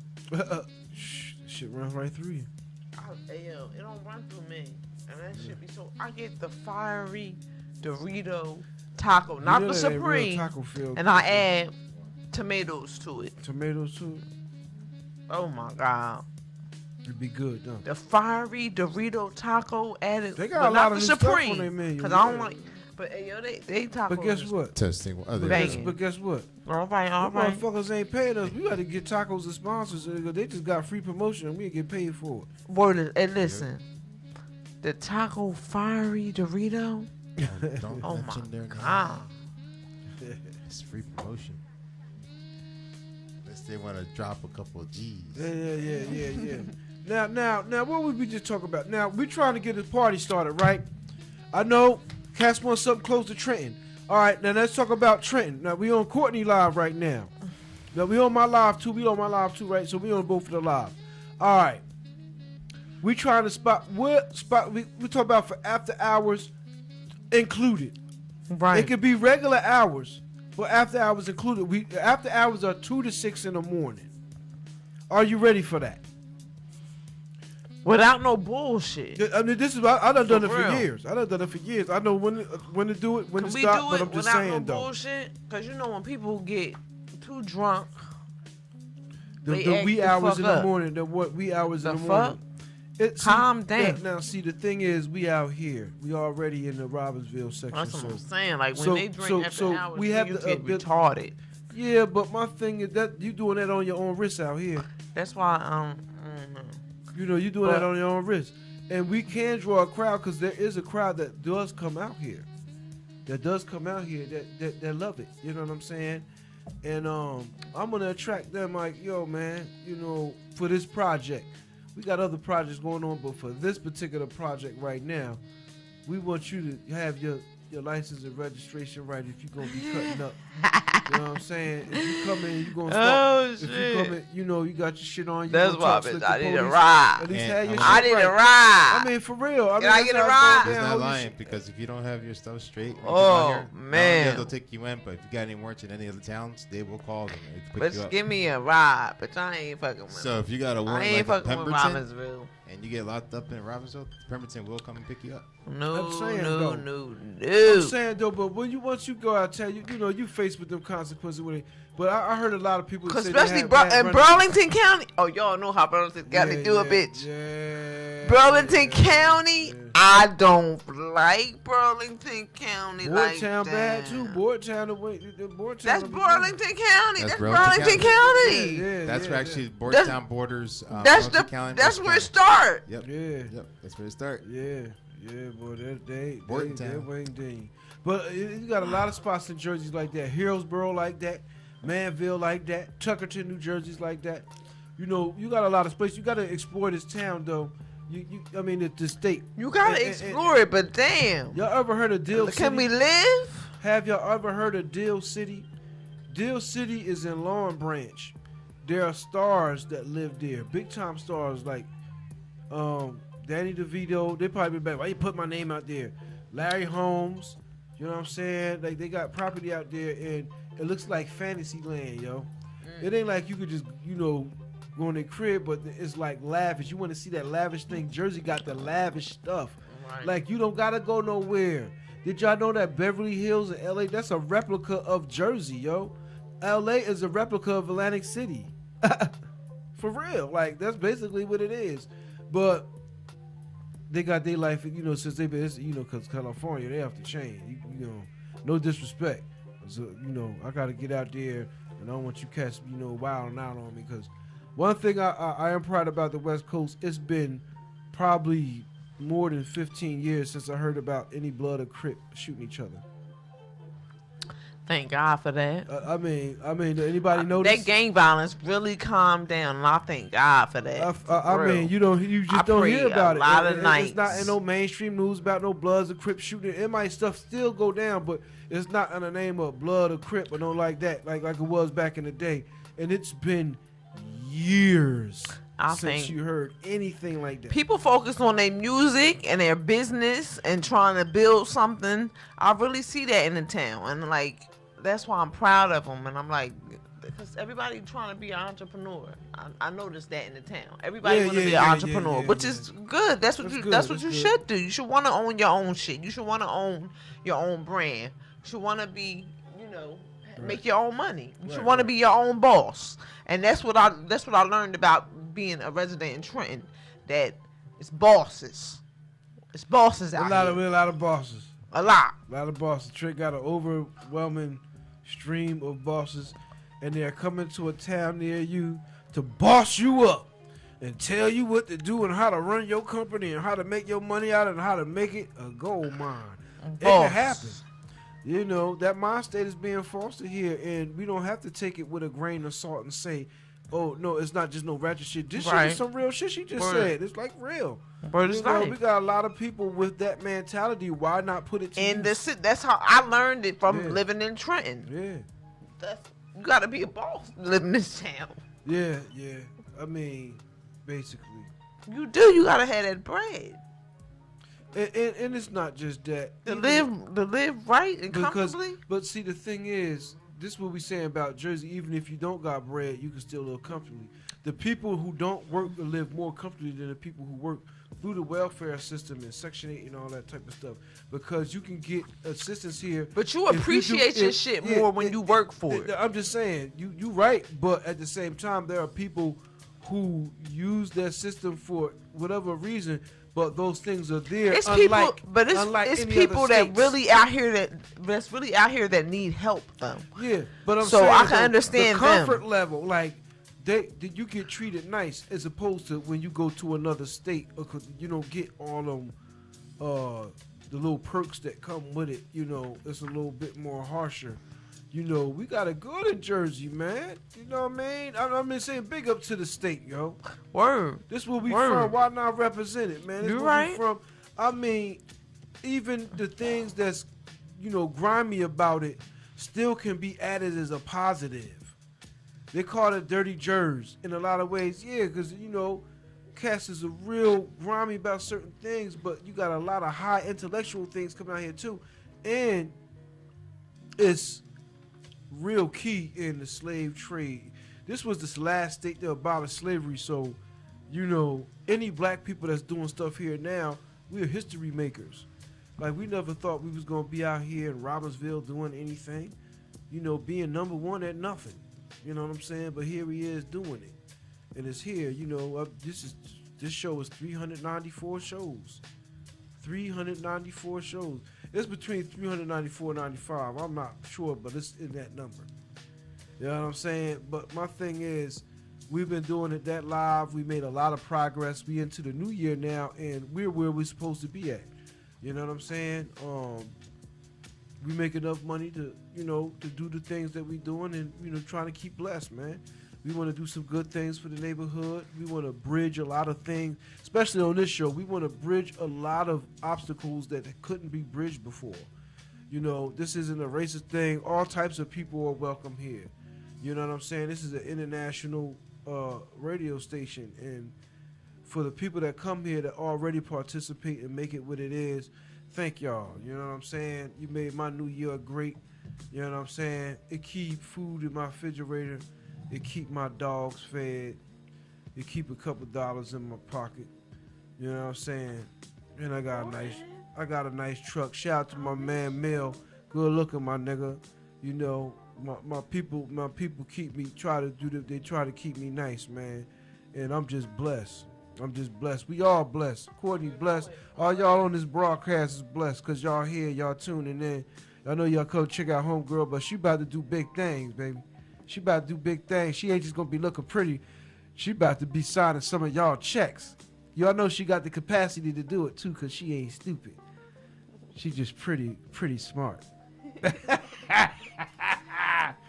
gonna call you pretty smart. You know what I mean? I'm co-hosting Hey, man. at the radio station. I'm gonna hit you up when I leave out of here. Hey man, we got another video queued up, man. The one like what's right after that? And that could be like, you know, after that one we gonna wrap it up, man. Right. What you doing, Ed? Yeah, man. Run that right there. How long is it? 10 minutes. Yeah, that's good. We gonna run that. And this is the end game. This gonna give you some shit right here, yo. Y'all know I be trying to give it to you rough. All this stuff is on YouTube Boy, what you doing already. You know what I'm saying? Can't do that in a live show. You got to be talking to Neff on the slide. Talk to Neff on the slide. That's right. She my co-host, so you know. Yeah.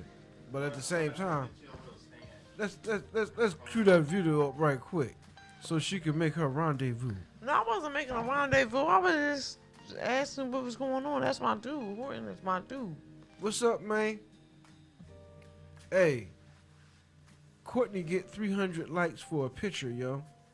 I said before, she get more likes than cats with albums out for a picture, for real. So she here. So when we doing them parties, I expect 300-400 people to show up. We about to get them parties jumping, so show up. We about to do the Courtney Smith parties. You know what I'm saying?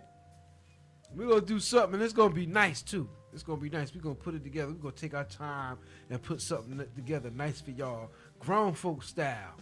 You know what I'm saying? Grown folk style. It's going to be classy. It's going to be nice. It's going to have a buffet. Yeah, the food's going to be critiqued. You know what I'm saying? And if y'all got some, you know, ideas, let us know, you know, so we can work on it and make it. Right. We was thinking of Cedar Gardens or the Ambassador. People say Ambassador because it's closer, but Cedar Gardens, I think that would be more. Right.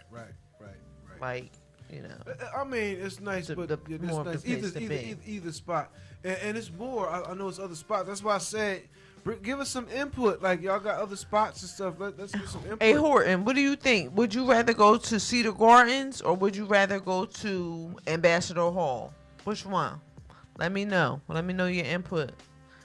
Because I'm thinking Cedar Gardens. It's called Diamonds now.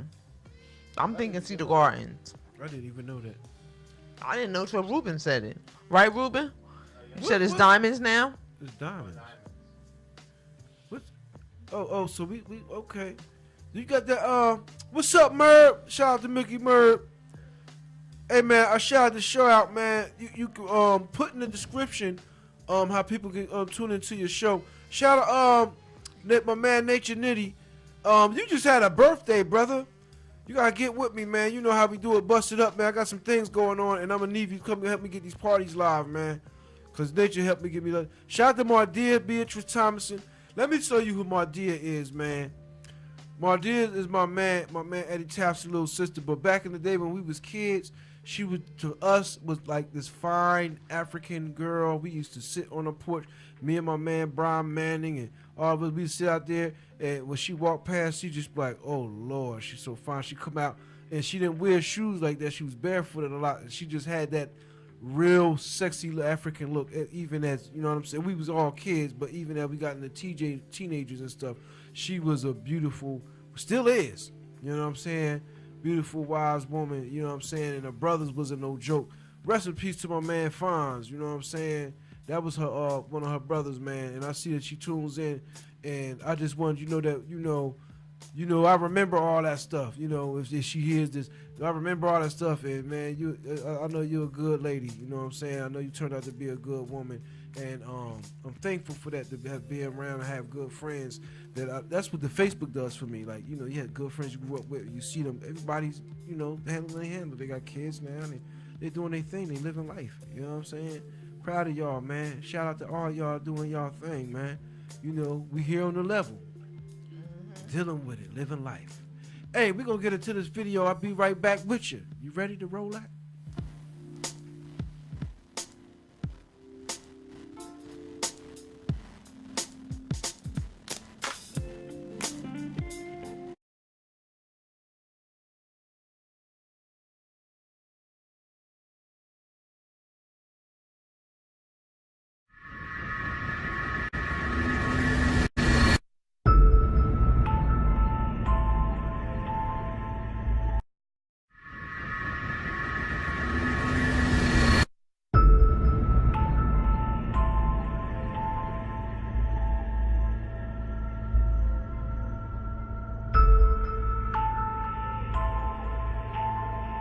SEAL Ben Smith is with me now, and Ben, good day to you. You were quite vocal on Sunday, got a lot of attention for what appeared to be a short but very succinct speech at the World War II Memorial.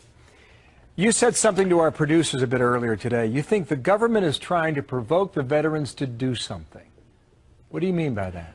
And that's just not my statement. I mean, within the people who see things wrong here, who are looking at the shutdown,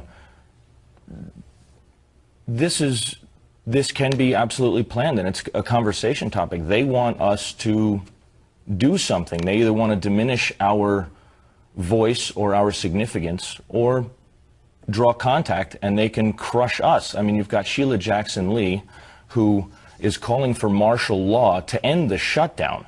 I mean, that's insane. That's getting rid of the Constitution of the United States, which is also what every service member has signed up to and including their life for, to protect and defend the Constitution of the United States against enemies both foreign and domestic. So we've got a government here that seems to be wanting to create the conditions that they want to take our Second Amendment. You know, they're going for the Second Amendment. They're trying to take guns from the veterans with PTSD and all those types of things. Voting rights. In the past elections, there was a lot of problems with the veterans in voting, getting the ballots back from overseas. And they want to discredit the military and get us to do something stupid so they can lock us down, get rid of, you know, you can call it a conservative Tea Party movement. It's more people who believe in the foundations of this country are the people that they're poking at, which are the citizens of this country.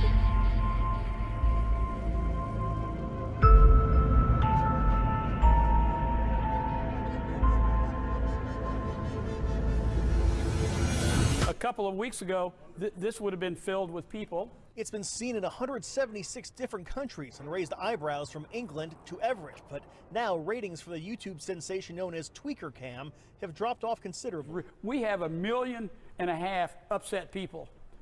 They want us to find entertainment for them. And we're just tickled to death that it's very boring. Fed up with a homeless camp that's plagued his neighborhood for years, Gary Watts recently set up HD video cameras outside his Everett business. They captured grim images of people shooting up in broad daylight. Today, that very same street corner, dubbed Tweakerville, is a ghost town. Can you imagine Christmas coming and then all at once, in a matter of 2 or 3 days, you see the place clean up almost totally? Since the cameras went up, police arrested 16 people between here and a nearby park. The dealers seem to have disappeared, but where did the dozens of others go? We're not sure, but we're hoping they went to one of these fine cities around us.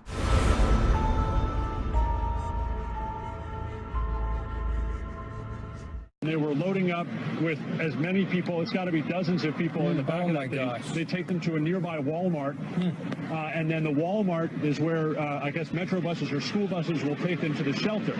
The question is, what shelter are they taking them to? Because I heard Tom say GRB is overcrowded and or not overcrowded, but at the capacity they had planned for. So I think they're, gosh, I certainly have that question. I don't know if we've answered it. But that's what you mean when you say disorganized organization, because there is at least some kind of system. I mean, earlier we've seen reporters have situations where people come out of water like this, and it's late at night, and they're wet, and with their children and their pets, and they really have nowhere to go. At least they have a system where they're taking them to a Walmart where they can be inside and wait and figure out what comes next. 2 South Carolina sheriff's deputies are on paid leave after 2 women died in a flooded van the deputies were driving. Nicolette Green and Wendy Newton were being transported to mental health facilities when floodwaters overtook the van Tuesday night. In South Carolina, law enforcement officials are responsible for taking people to facilities where they are being involuntarily committed.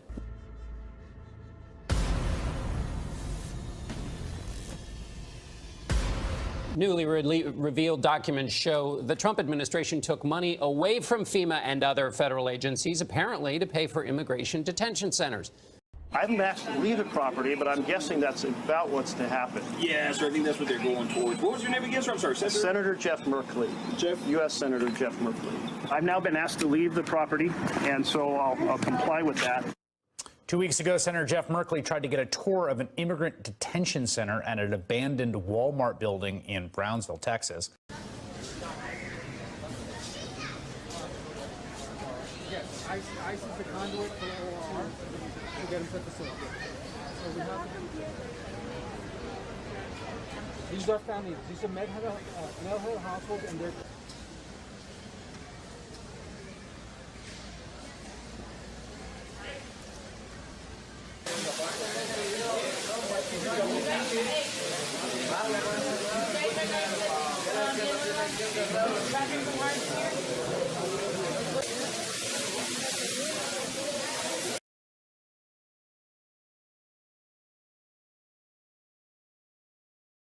about the wall, about, you can call it a barrier, you can call it whatever you want, but essentially we need protection in our country. We're going to make it good. The people of our country want it. I have never had so much support as I have in the last week over my stance for border security, for border control, and for, frankly, the wall or the barrier. They are all around us, invisible and unsuspected. 3 million members of a secretive society older than the American Republic. For nearly 300 years, generations of Freemasons have obeyed their oaths, hidden their rituals, and maintained their silence until now.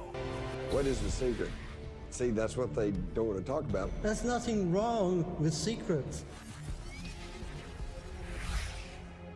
I think it adds a facet of fascination to it. In almost every mysterious and controversial event, from Jack the Ripper to the assassination of John F. Kennedy, you can, if you look hard enough, find Masonic involvement. We know who killed JFK. We know what happened at Area 51. Don't ask. Those conspiracy theories have been out there for a long time. I think part of it is the fact that we've never been out front and open about what we're doing.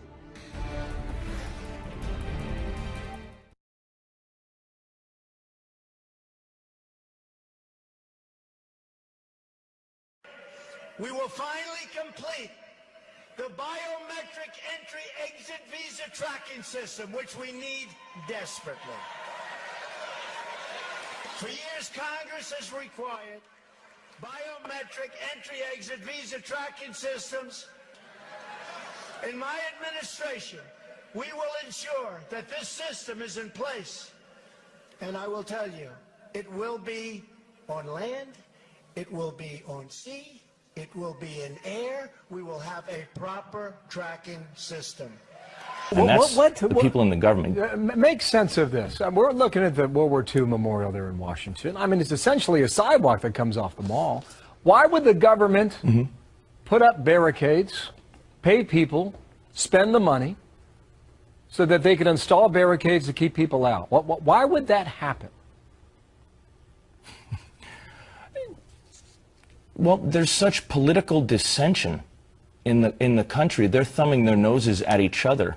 And the thing is, the American citizen and the American service member are now the battlefield. They're trying to fight over us or to get votes. And it's become a political war game. It's like a cold civil war out there for which way the country wants to go. And the right isn't the right anymore. There's no real political figures who believe in the Constitution. And, you know, I could name a few of them who I would kind of trust on the Hill. It's amazing. Only a few. They're using us. Yeah, and you've made the point clear that, you know, you think the military is being used as pawns in this whole fight.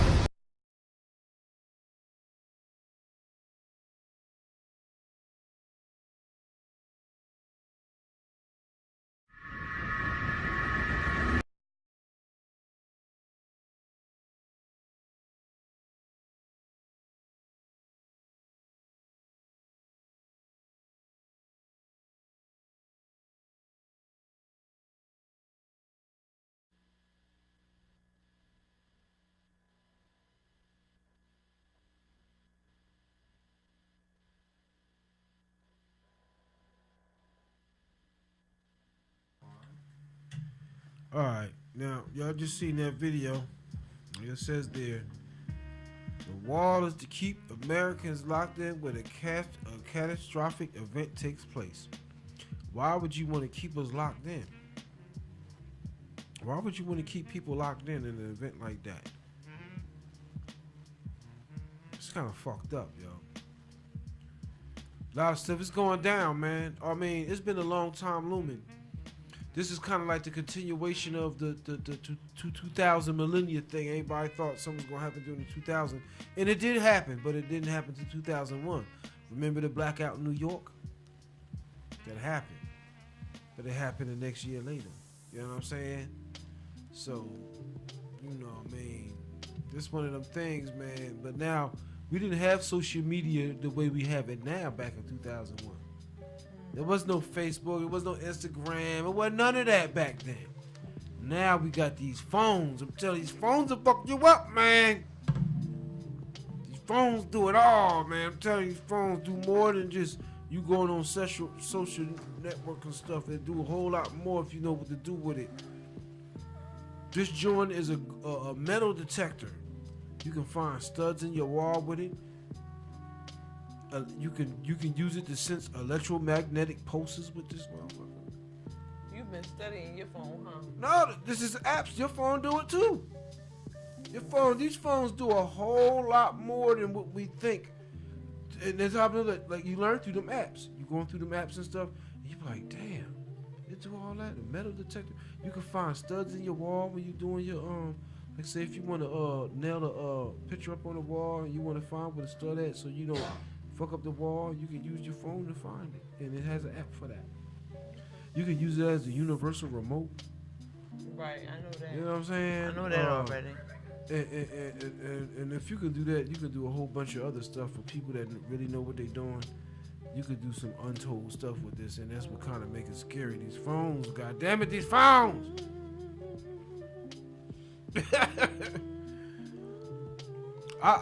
You know, you ever realize that like most of your information is on this Mamma Jamma? And if it goes dead or something, yeah, you got the cloud and everything, but still, like, you relying on all that. It ain't. Remember, you used to have to write phone numbers down and keep it somewhere. I remember we had to memorize. Yeah, to memorize stuff. Write down. We used to have to memorize numbers. Do you know we're in an age right now where people don't even learn penmanship? They don't learn. They don't teach them babies penmanship. They don't teach how to write no more. I don't write cursive and accept my signature. I mean, yeah. But I don't know why. I just don't accept my signature. That's it. Because you caught in that generation. Wow. I never thought of that. I do not write in cursive like that. I can still write, y'all. I can still write. I can write in cursive, but it's like a doctor. Like, you can barely understand it. Yeah, I mean, you know, you making shit fancy, but at the same time, I don't make it fancy. It just come out like it just come out like that. They don't teach like that. That was a given. And we didn't realize it. We thought that was a regular shit that you just had to do. Now it's like everything typing. Right. Now. Right. Exactly. And they don't really teach it like that. Exactly. So penmanship is. But your signature used to be your Hancock. Yeah. Your signature was like your word is bond.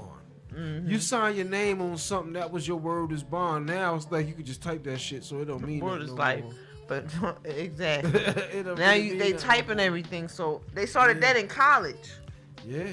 College really enforced that. What's up, Reese? What's up, Kenny Young? What's up, Jerry Petito? What we got on here? You know, thank y'all for tuning in when y'all do, man. You know, Cousin Reese, you know, he got an album out. Check him out. You know, just punch in Reese Johnson, all that's gonna come out. Punch in Kenny Young. You know, I gotta give him some light, because Kenny Young, he got a country band. But they based out of Jersey. He all over the place with it. We did a video with him before. Nice brother to deal with, man. White guy, white brother. But he real with his, man. We had a great time. You know what I'm saying? And Jerry Petito. Jerry Petito has a show here. She's very supportive of Hamilton Radio. She does her thing, man. Jarvis, what's going on, Jay? Petito. Tune in, Chicago. I call Jarvis Chicago. She's in her own zone. I'm still at, hold up. When does Jerry Petito show come on? Let me give her a little spot. Jarvis, you gotta fly down here. Cause she do the same thing for me. You gotta fly from Chicago to New Jersey. What'd you say? No, I'm saying like the show date, cause she's talking to her people over her live, but she don't realize it's like on the live. It's on my bad. But yeah, give Jerry Petito. When she come on? Tuesdays at 5. Check her out. We gonna give her some shine. See how much I had to go through just to give you your shine. See, we do right. I know you looking out. And keep looking out. You know what I'm saying? Jerry Petito help out, man. You know what I'm saying? She do her thing in Hamilton Radio. For real. And I'm like, we gonna do big things this year, man. We gonna do a lot of big things this year. All right, so back to you, Courtney. What you got going on over there? I got Jessica on live. I got Jarvis Walker from Chicago. He's from Chicago. All right, what up? He wanna come on a radio show. I watch his live sometimes, and he be freestyling. Word up. He got a little bit, and I wanna talk about Chicago, cause Chicago crime rate. I call him Chicago. Yeah. Cause he cool, but Chicago crime rate is a little bit ridiculous right now. Hey, I got this app with the CB radio. Chi-Town's my grandparents' hometown. Wow. Check this out. Wow. When you download the police scanner app and stuff like that, right, they always have the default radio station at Chicago because there's more shit that happen in Chicago than anywhere else in the United States on a daily basis. So they'll have the CBs, like when you download these apps, they already have it stationed on to Chicago. Man, Windy City. Before you put your state in, like if you in Jersey, I had to put Jersey in, but on default, it was already on Chicago. Wow. And it'll show you how many listeners you get. It'd be like thousands of people listening to Chicago. It'd be thousands of people listening to Chicago CB radio. And that's the dispatch radio. You know, the ones the fire department use, the police use, and all that. You hear the calls that come in. You hear everything that's going on. Shootings going on, hostage situation, all that shit. Star Maid Jessica, I miss you too. As soon as they open Regal up, I'll be back. Regal shut down? No, Regal's still up. Regal's still they got Justin got his restaurant still popping. But the bar closed. I don't know what's going on with the bar. Hey, Justin on here too. Justin, what's going on with the bar? When they going to open the bar back up at Regal? Let me know, because the barmaid on here and the owner of the restaurant on here. That's free promotion for y'all. We going worldwide with it, though. We worldwide with it. They see me up there, they probably don't even know. This nigga got a radio station and a radio show. They see me in there, they don't know that. We've been going hard for a long time, so this ain't no small time thing, but it's better that you learn now than later. Justin, let me know.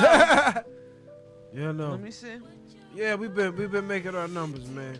Yes, you was the best barmaid. You already know it. But see, you can't even curse in there. Hold on, what? You can't curse in Regal. Hold on, what? Yo, you can't curse in Regal. They kick you out.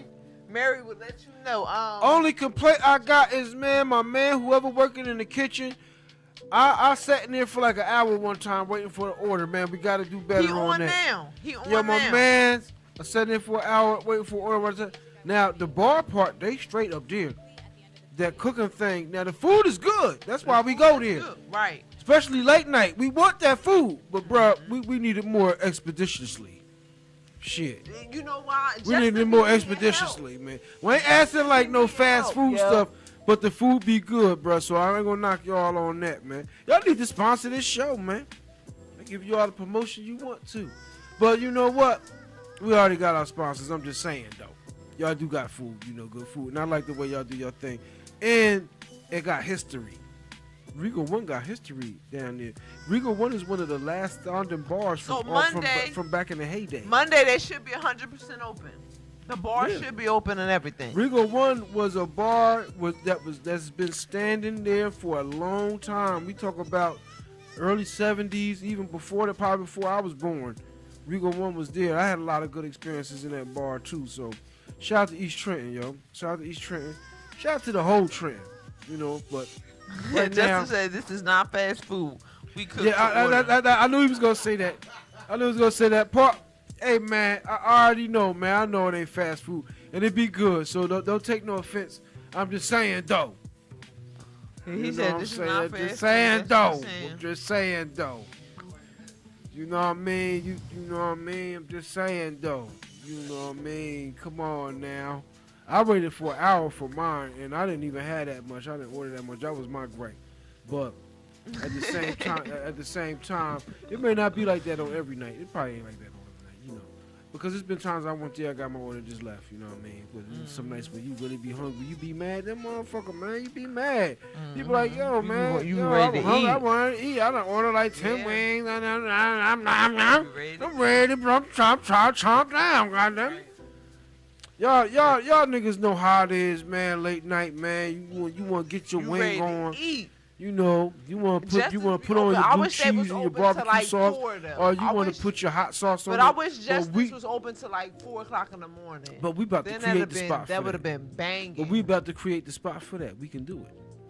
We on the verge of creating a new spot for that type of venue. Thank you, Jess. Get your wings on, man. We about to put it together, man. Hey, the Monk Show, we came a long way, man. I'd like to talk about some of that. It's 12:46. We started late, but we got some extra time. But this is what I love about it. It's like we 17 minutes over. We got to be precise. But all right, yeah. But let me say this right here, cause I gotta. We close out. We about to close out. I gotta say this right here, man. Thanks for tuning in, everyone. I appreciate you. We came a long way. Things is different now, and I've been saying this for a minute. Like y'all see different progress. People that are regular tune-ins to this show that's been tuning in for years, like my man Atlanta Joseph. He's been here with my man Rango. He's still been involved for it's been years now. It's been like 4 years now. All the people that came in the past shows, a lot of y'all still tune in, and I be like, damn, they still around, man. You know what I'm saying? I'm thankful for that. You know, we in 2019 and we still doing our thing and we moving forward. So thank you for all y'all support, man. I really appreciate all of that. You know what I mean? And the station does too. Me, Ruben, and Gino, you know what I mean? You know, and all the people that help Hamilton Radio be what it is today. All the celebrities that came through here, man. We had heavy hitters. We talk about your Howard Mandels, your William Shatners. We haven't had the girl from your insurance company, Flojo, on here. You know, you see her every day. You get her in your mail. On the website soon. What you say, Ruben? I said they'll be posted on the website soon. Okay. You know how I feel now, like having that girl Flo from insurance, and then you get mail, and her face being there, be like, damn, I just talked to her. So it's different for us, you know what I'm saying? Like, damn, I just talked to her. I know this lady like a little bit, like, you know, she called to the station, we all busted up with her, you know what I'm saying? She's been on Hamilton Radio, but you get your mail every morning with this lady face on it. You know what I'm saying? We like, how you deal with that? Everybody know who you is. You can't escape that. Even when you ain't got no makeup, you know. We know who you is. So all that stuff is cool, yo. You know what I mean? We leaping tall bounds. We on some Superman shit right now. You know, as far as radio station wise. You know, I mean, look. I'm humble, but sometimes you do gotta talk a little shit. Because there's been motherfuckers out there that's been getting over with stealing our style, stealing our shit, and then other people. Guess what, other people come and try to accuse us of doing it. Guess what, though? And people don't even live in Trenton. See, we're dealing with the world, and I'm like preparing myself. But guess myself. what? It feel like you still #1 though, so it don't even matter. Like all that shit it don't even matter, Ruben. Because we're still #1. It brings us to this point. You know what I'm saying? Like to be able to be prepared for all the bullshit and the trolling and stuff that's gonna come now. Like I don't have to go back and forth so much with anybody. You don't have to go back and forth because you're #1.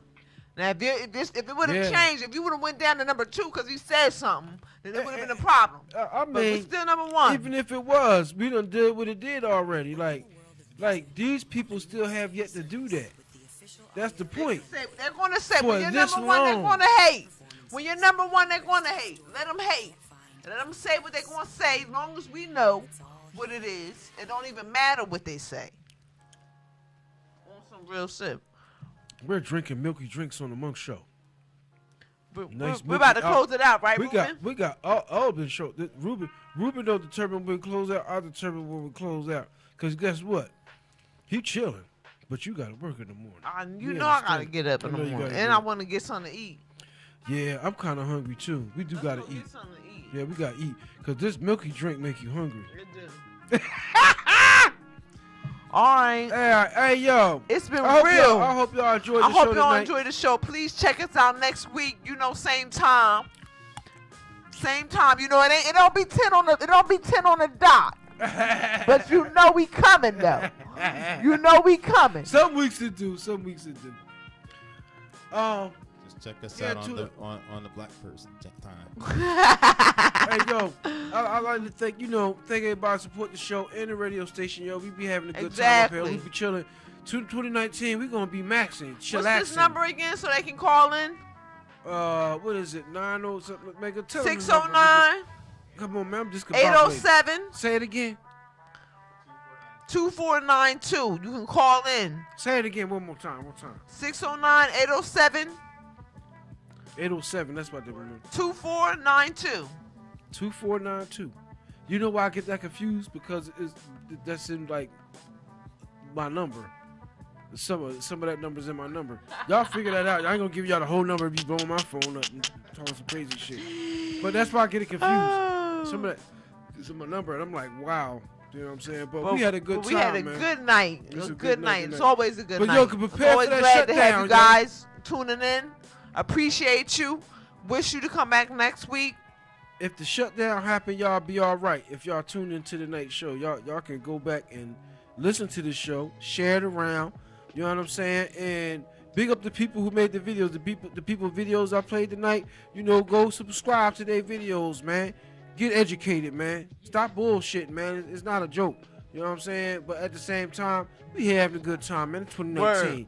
We on a whole different level, man. We gotta go get something to eat after drinking some milky Y'all drink. have a good night. Thanks for Peace. tuning in. I'm about to enjoy this milky drink.